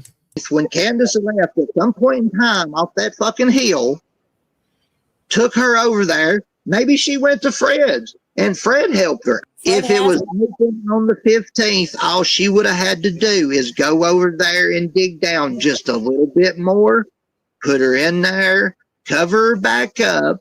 When they brought the vault in a few days before they buried the dude, the concrete vault would have been set on top of it, and nobody would have known no different. And we know who dug the graves. We know all that shit. So I don't think nobody would have paid any attention to if she was done in there the day of the 15th. There you go. There you go. Great detail, great detail. And why would Andy have a dog in this race? What is his dog in the race? Alright. Well, that's good. Y'all go over there and ask why exactly it is he was selling drugs to the children at 110. Why he was potentially causing little girls over there to be sedated and to be touched with the shit he was selling over there. There you go. There you go. Well, we know his dog in the race, right? We know his dog. We know why he would have been in on what was going on, right? Because he had been in on what's going on the whole entire time, right? Well, and that's according to Jody Sue, not PG. That came out of horse's mouth, right? Straight up out of the horse's mouth. So, how or why would he know where she's at? Jody Sue answered it. He had a dog in the race. He knew what was happening, right? Oh, look. Candace is drinking the Kool-Aid. She's drinking the Kool-Aid. Right? There you go. There you go.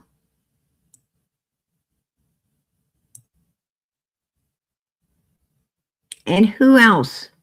Who else has a dog in the race?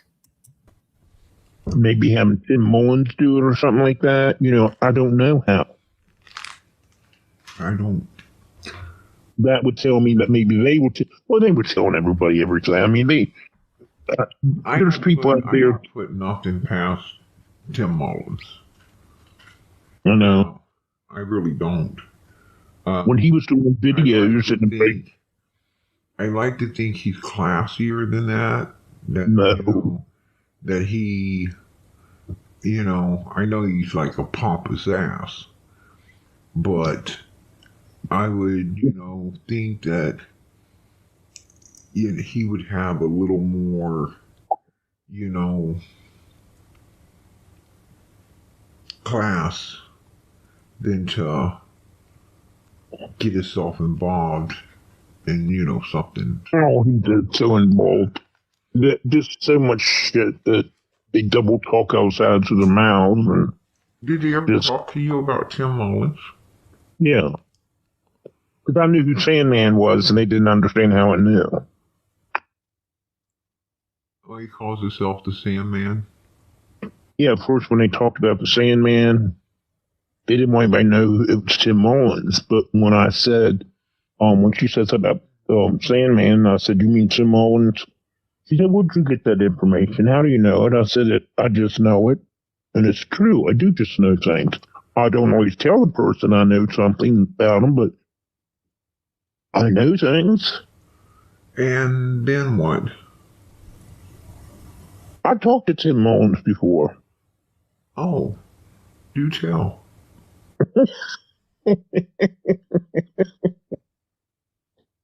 Just the one time, they wanted me to sign a NDA, non-disclosure thing.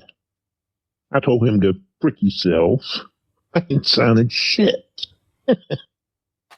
And then I called Don and Candace. I said, your buddy wants me to sign NDA. And they said, what? No.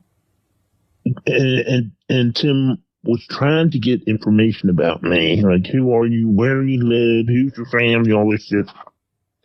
And then, one time, I messaged him and I said, since you're Big Daddy right now till the next one comes along, I said, you might want to tell them to quit getting online and acting a fool. He said, to a grown man and woman. Everybody said to grown man and woman. They can make their own decisions. I said, no, Tim, you're the neck that turns their heads, buddy. And then I was on the line with him, and Donnie said, I'm calling Tim right now. And he's calling Tim while Kenny's on the phone with me. And says, did you tell Candace that you were gonna shoot her with a certain gun? And Candace hollered, no, it wasn't that kind of gun. It's another kind of gun. And yes, you did, Tim Mullins. Oh, he threatened to shoot you? No, he threatened to shoot Candace. Candace? Yeah. Tim But she was talking too much. Tim Mullins threatened to shoot Candace because he was talking too much. Mm-hmm. Oh, you are kidding me. And Donnie's the one who called him and warned him that she was going to go to the cops, she said. But she can't go to the cops, but she can't tell nobody because they all know. Donald called Tim and told Tim that Candace was going to the cops? Yeah, because he said, Tim, did you say that to my wife? He said, well, yeah, but something about the gun. I don't know if Tim said or Candace said, I didn't say it was that type of gun. I said it was another gun. See, they're not supposed to have guns up there to have them. But it was a gun. But it was a gun. Yes. Oh, yes. And they was arguing over what Candace didn't like. They was arguing over what type of gun Tim was going to kill Candace with because she's running her mouth too much.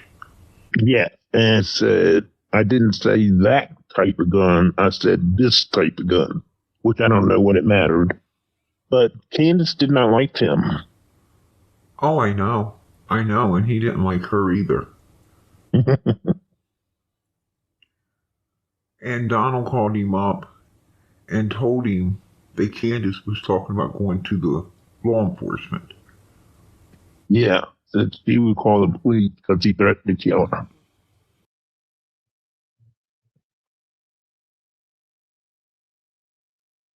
So, where is his dog in the race? Where and what type of dog does he? Because this sounds like he's got one. I didn't know if he had really, I didn't know if he really had one. I found it suspicious that he wanted the boys back, and he was like groveling for the boys back and Don and Candace's name, on Vine Summer Wells, the site that he runs. He was always focused on the boys,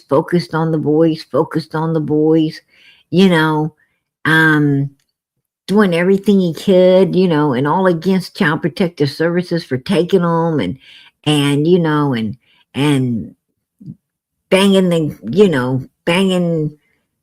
the freaking bat really hard on the counter to get attention to bring them back with children's services, with the court system, so forth and so on.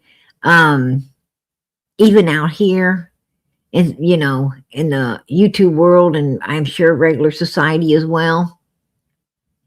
And I just found that very suspicious. I mean, he was fighting, he was fighting like harder than the regular parents to get these kids returned to a very evil place where they should not ever, reside again. But there was something weird about it, right? Very weird. Why the hell would you want these kids returned to an evil place like that? And it made me, very suspicious of him and how long he had known the Wells for real and what the hell kind of dog he had in a race then. But, I didn't know for sure. But if he's threatening Candace to unlive her, to keep her mouth shut, what the hell's going on there? What in the hell, and how does he have that much control over Donald? Why does he feel, that he could say these things, do these things, to Don and Candace? I mean, where does he get off to have that type of authority? So what the hell, what the hell is going on there? Put a 1 in the chat if you find this really weird and suspicious, that he feels he had this kind of control over these evil people.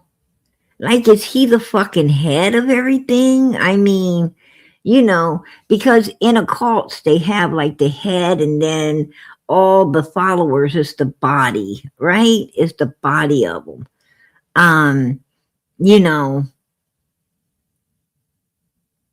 Is he like, is he like the fucking grand poobah or something? I don't know. It's just weird shit.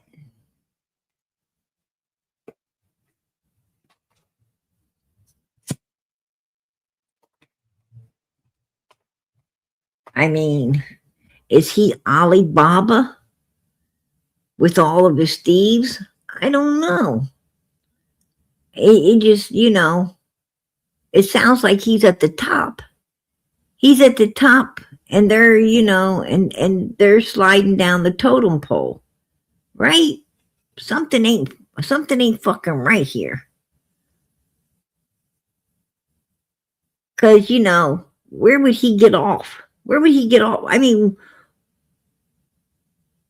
if he don't have a dog in a race, wouldn't he want Candace to run her mouth? He wouldn't be threatening to shut it. He'd be wanting her to run it, like all of us do. Right? So what the fuck is going on here?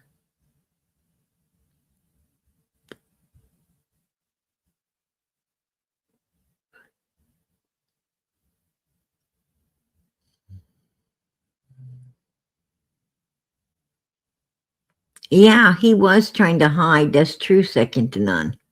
He was trying to keep his ass in the shadows, kind of following around.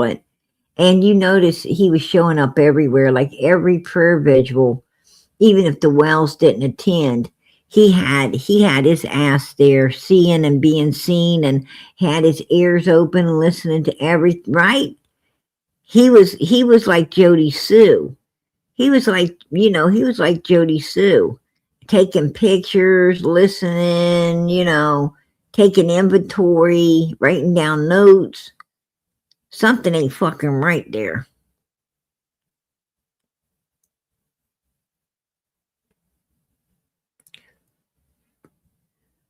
I don't know. I don't know if Day Day still talks to Candace or not. I have no. Probably she does. Probably she's afraid not to. Day Day's a real coward. She's a real coward. She wants to stay in good graces because she's scared. They know where she lives, right? They know where she lives. So of course she's going to, she's going to keep being a turd pop sucker and trying to keep face with them because, she's scared. She's scared. She went and put her foot in a pile of shit that she couldn't get it out of. It ain't washing off. It isn't washing off.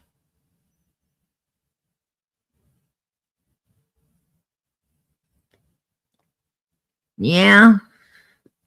I'm going to tell you, there's a lot of stuff that makes you, upset about this case, but you just got to keep your focus on Summer and understand that, this is all about her. It's not about Don and Candace. It's not about Tim Mullins. It's not about none of these number one suspects. It's all about this little girl who did not deserve to be done like this. It's all about her not having a voice and all of us needing to be her voice. It's all about, finding her, bringing her home, getting justice for her, letting her brothers find some peace and closure and all of this and living a normal life. It ain't just about, Summer. It's about her brothers as well. They are still here. They are still alive, and they still have a life to live. And it's going to be very hard, right? For them to live that life, not knowing what happened to their little sister, but being blamed for whatever happened, being blamed and made to feel guilty of something they don't understand anything about. But Candace and Don and Grandis does. It sounds like Tim Mullins does. It sounds like Jody Sue and Andy does. And Fred Hills and Laura's. And I think when that oldest boy comes out, actually I think when all three of those boys start getting old enough to talk, we're going to hear a whole lot we didn't know, just like we're hearing a lot we didn't know now, right? And they really was in there. They was truly in there, hearing and seeing and knowing. They were there the very day inside the house. So they're going to really know what was going down, and especially as they get older. As they get older, they'll be able to make more sense of what they saw. They're going to understand. They're going to start understanding now what they didn't understand then. Is all children do that. All children, have times in their life that someone says something to them or are doing something, and the child didn't understand then what these people's talking about or what they were doing. But as they got older and they thought back on it, they're like, damn, that's what it, all meant. They got clarification. And they didn't ever forget it until that clarification came. It's something that always, they pondered on, right? It's something that stuck with them, something they pondered on and finally was able to understand. And that's what's going to happen to the Wells boys as they're getting older. They're going to, they're not thinking with the child's brain anymore. They're starting to think with adult minds, and they're starting to get more clarification, on what truly went down at that time, what they saw, and they wasn't understanding clearly because they were children. But as you get older, you clearly understand. And they're going to give everybody a clear understanding, when they start talking of June 15th, 2021. I think the truth may come out through their mouths. I think those boys know that they didn't get took to the swimming hole that day because there was something up and something they was going to do to their sister there. And I think they know Hunter was the main one that did it. I think that them boys know that their sister didn't get out of that vehicle because they didn't ever see her. They didn't see her. They kept thinking she's outside because they didn't ever see her come in. And, and I think they're going to be able to put it together better as they get older than they was, and they're going to understand they got gaslighted. They're going to understand that they were made to feel responsible for something they weren't responsible for at all, in order for their parents to cover it all up. And I think the truth's going to come to light as these boys start coming out to talk. That's just my opinion. And And I can't wait. I can't wait. And I know that's what Don and Candace is so damn scared of. And that's why they're trying to get these boys in anybody's hands they can to keep them from talking. Just saying.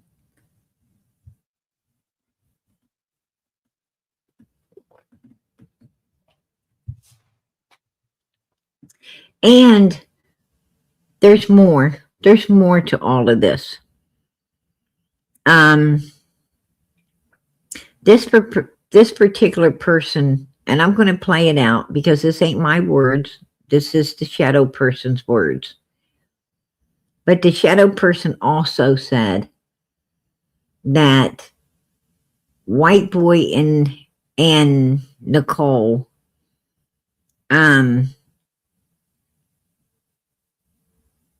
got some, and it's, and White Boy's wife, she supposedly said that something about the SA charges, and do you know how they got off of that?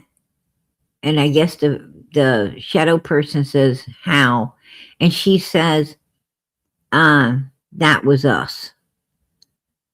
So that means White Boy and his wife was helping Don and Candace, you know, helping Don and Candace to get the SA part, since they signed the kids over to avoid prosecution, to try to get the SA charges completely done away with, so that it wouldn't, you know, if they did it again, it wouldn't have been on record the first time.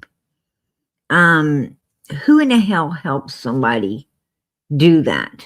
Who in the hell helps someone, you know, when law enforcement runs them, this kind of evilness isn't going to be there for law enforcement, you know, for law enforcement to maybe save other children that's in the car with them.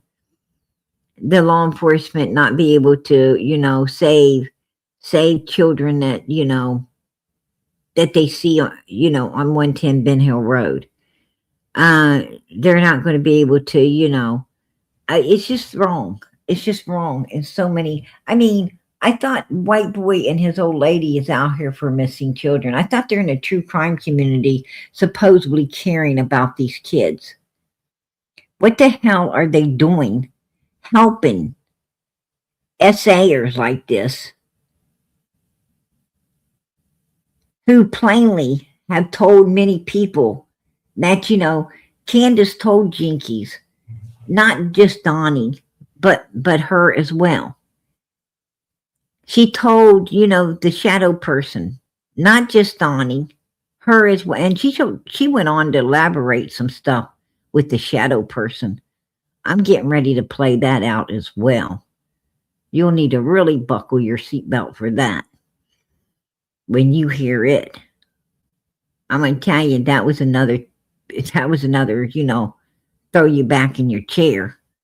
Because you didn't believe you heard that shit. But I'm bringing it out. But who helps people get away with this shit? Who in the hell does that? I'm going to tell you something. White Boy's running around chasing JLR. But JLR is knocking on Candace's door saying, "Where's Summer?" White Boy and his old lady are mother freaking helping them get away with evil shit. So you tell me which one is the good and which one is the evil in that one.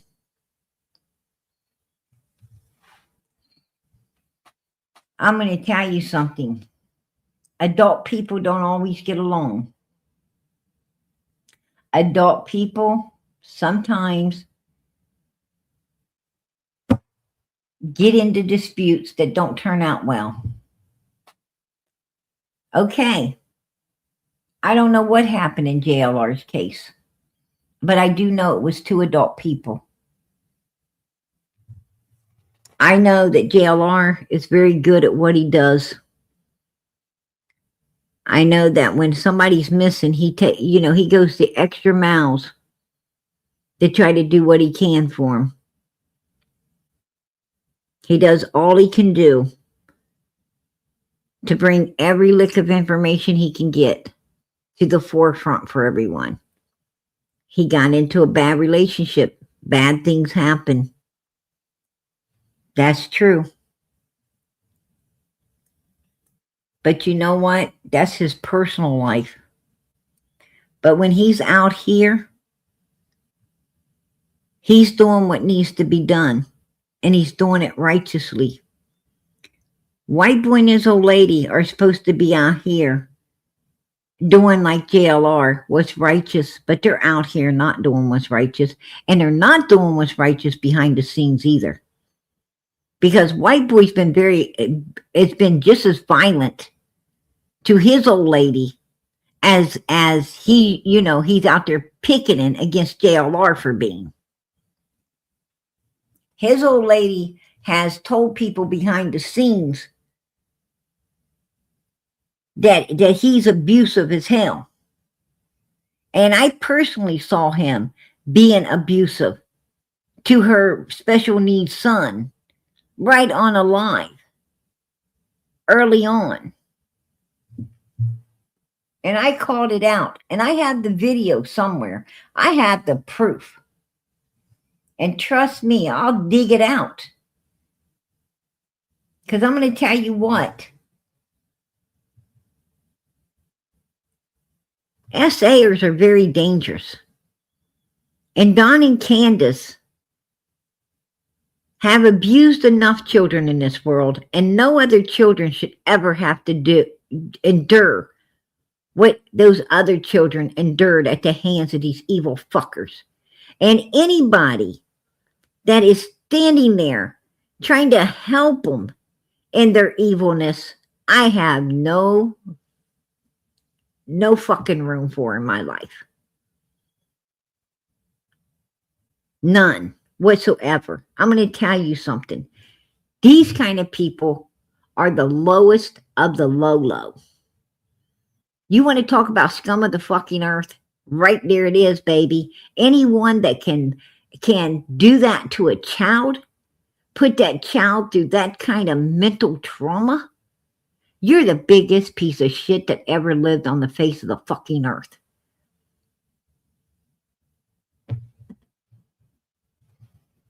I don't give a damn what anyone's done in this world. That is the worst.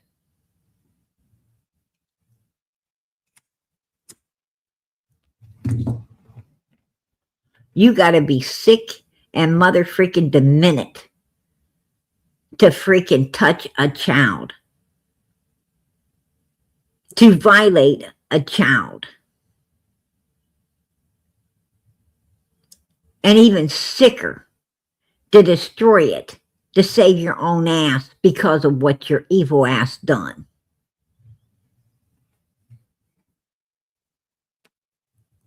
So I have nothing for white boy, nor do I have anything for his mother freaking evil, two-faced old lady.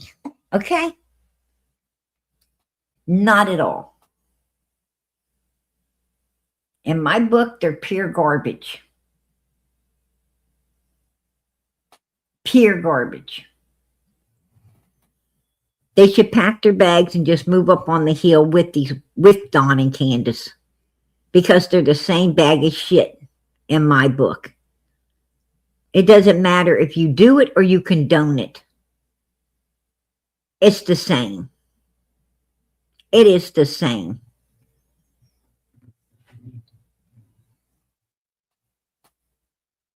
The condoner is just as guilty as the doer.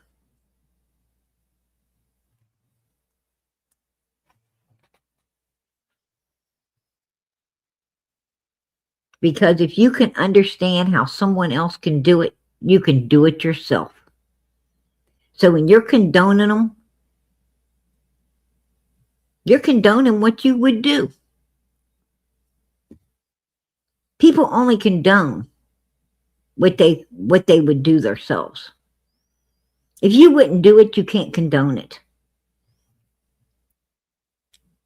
Case closed.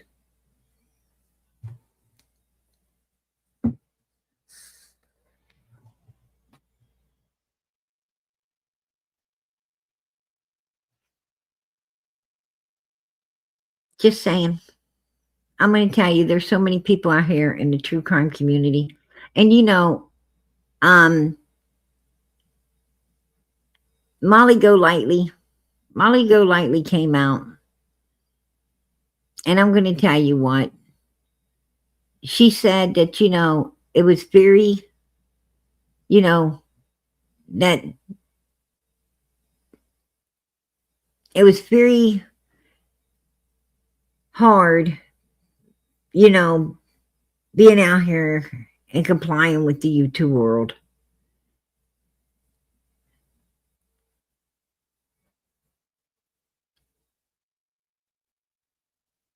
Because, you know, because of all the things you see, all the things you learn, all the things you know behind the scenes and on the scene. She said it, you know, and that it didn't serve her well being out here.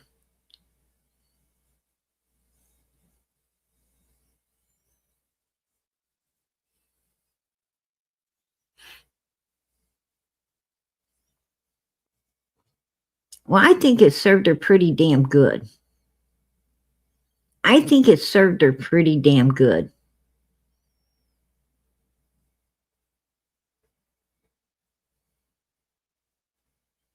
To be honest with you.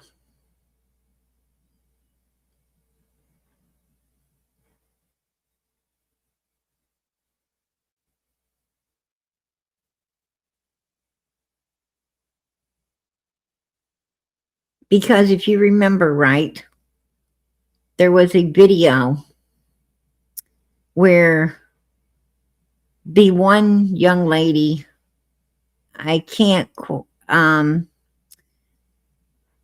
Olivia was recording, and Molly got busted saying some stuff, you know, about the YouTube and the YouTubers, right? I remember that like it was yesterday. And she let everyone know, you know, pretty much why she was out here to begin with. That's what Olivia caught. And then she brushed it off like she didn't care. You know. Well, if that's what you're out here for, then I think you got served very well. Right? Because she made a shit ton of fucking money off the back of missing children. People don't have to agree or disagree with me. It doesn't matter. The point being is the damn truth. And we all know it. We all know it. I'm going to tell you something. I'm not out here to be served well. I'm out here to serve missing children who have no voice and need a voice. And we are supposed to be the voice for the voiceless. We're out here to serve these missing children, as in getting law enforcement's attention to keep working on their case, and we pray they solve it. A lot of times they do. Sometimes it's taking time. They're trying.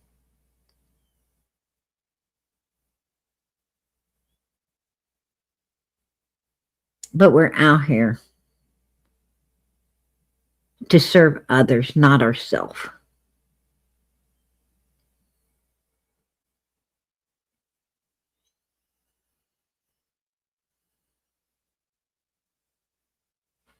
it ain't supposed to serve you well.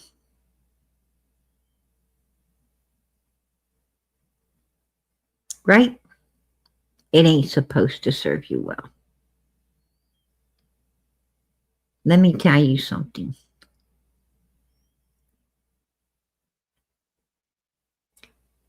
I don't think there's anything that's supposed to be serving the righteous people well.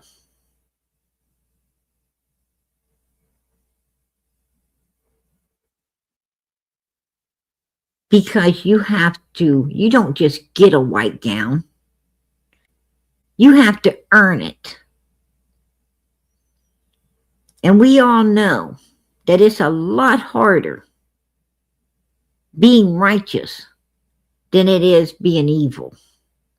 You don't have to do nothing to be evil. You don't have to do a damn thing to be evil.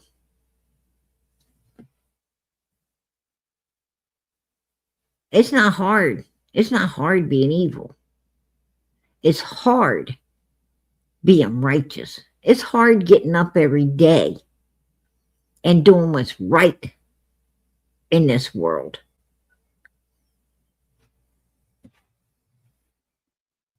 There's no work to being evil.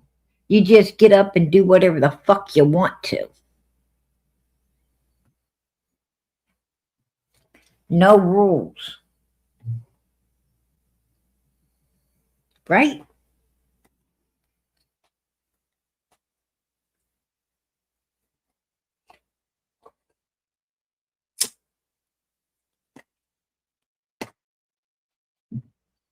This ain't supposed to serve you well. This is a righteous act, or supposed to be. You're supposed to do this because you care about somebody other than yourself. You're supposed to be doing this because you want an innocent child found, brought home, justice served on his behalf.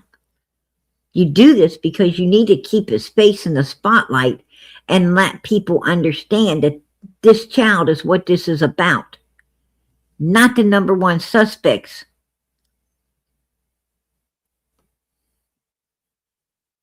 That's lying. That's breathing their funk out on you.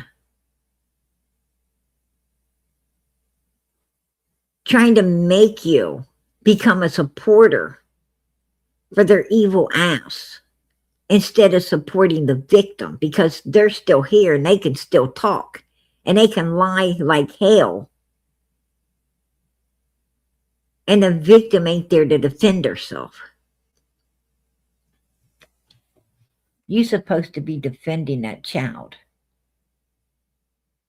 You're supposed to be seeking the truth for that child.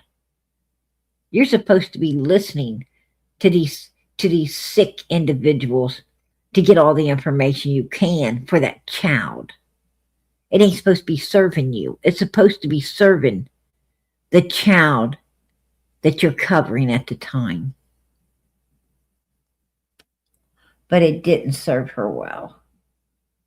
It didn't serve her well. I think it served her pretty fucking good. Because like I said, she let everybody know why she's out here. And it was for the money. I heard it with my own ears. And don't get me wrong, I liked Molly. But she just, you know, she let the cat out of the bag. The reason they were running everywhere was to get more and more and more support. Life coach. Well, I'm going to tell you.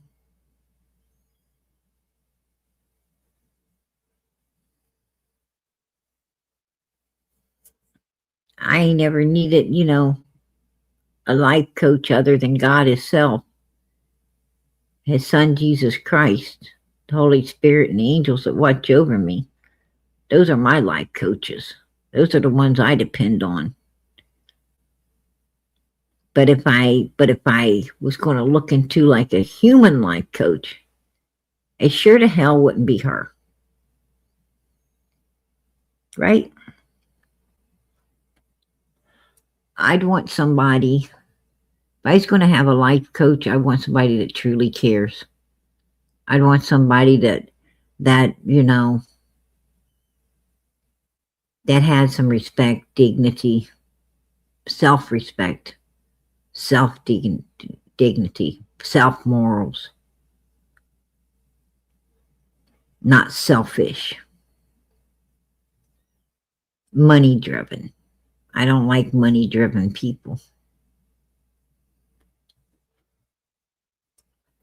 I like people that do what they do because they truly care. It ain't got nothing to do with the money. It has all to do with they care. Because if you ain't got somebody that truly cares about you at your back, then you ain't got shit anyway. You're paying for nothing.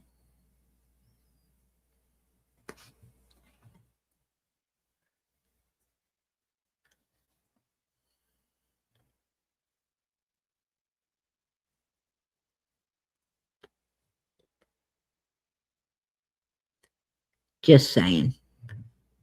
But anyway.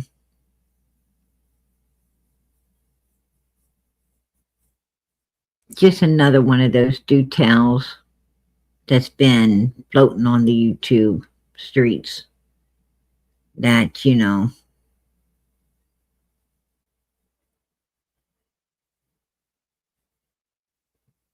that somebody needed to honestly, you know, honestly call it out for what it is. I'm tired. I'm tired of twisted tongue people. I'm tired of twisted tongue people leading people in the wrong direction.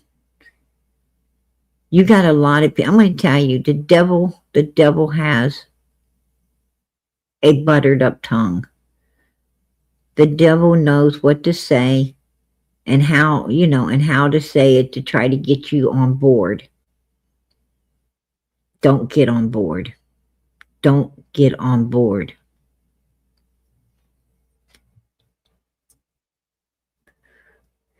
You better seek the truth, want the truth, be able to face the truth,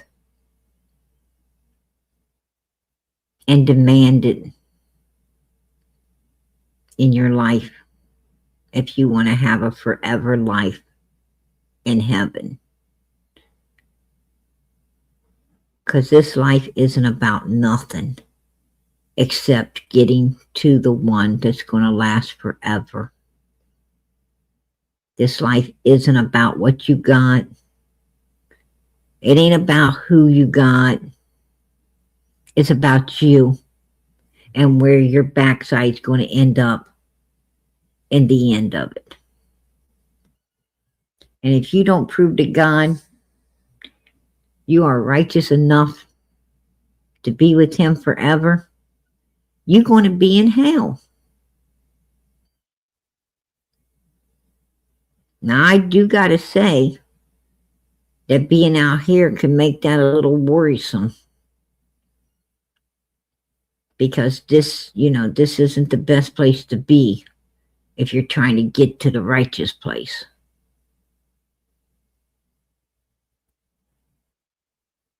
But hopefully God understands it's for a good cause. And I guess if you're doing it the right way for the right reason, you ain't got nothing to worry about.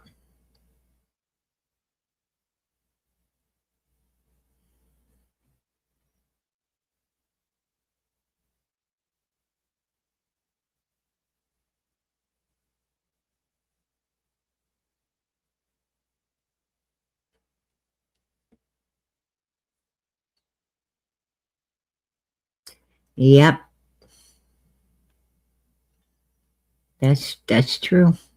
God points, man disappoints. Mm-hmm.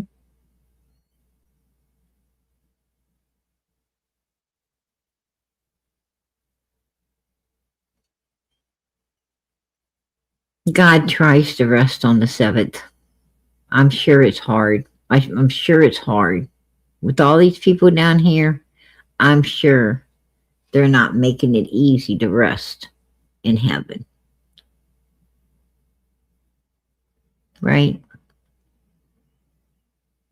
But anyway, PG's going to head out of here. I wanted to bring this information. I'm sure you guys had no idea that Tim Mullins was threatening. I'm sure you didn't know this conversation happened. You do now. You do now. You know, and that's going to change the focus. That's going to change the focus, you know, where Tim Mullins is concerned out here. That changes the focus for sure. You know, this group of people just keeps getting bigger. They just keep getting bigger. But I'm going to tell you something I heard one time. I heard that this group of people are everywhere. I heard this group of people is way larger than you know, a righteous person's mind could perceive. I heard that, you know, it's so huge that it would be hard for a normal mind to comprehend or even be able to believe. And that's why there's so many victims to it. Until you see it for what it is, until you know how large it truly has grown, and until you're willing to face how widespread it's gotten and protect yourself against it, you are at risk of falling victim to it.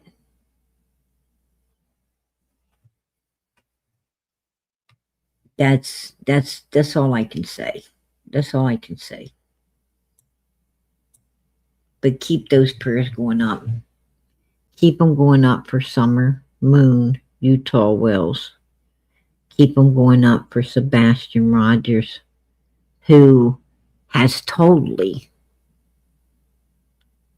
fell to the wayside out here in the YouTube world. Like you hardly hear anything about his case anymore because it just does not get the click, likes, and views that Nancy's getting right now. And keep them going up for Emmanuel. Keep them going up for Jack and Lily. Keep them going up for Michael Vaughn.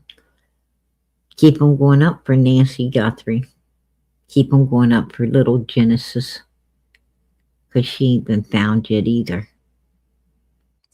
Keep them going up for all these missing children, because every last one of them met up with pure evilness that they did not deserve to ever meet up with. And the only way they'll be found is if God allows it. And you got to pray that he does. So he will. Good night, everybody. God bless. Much love.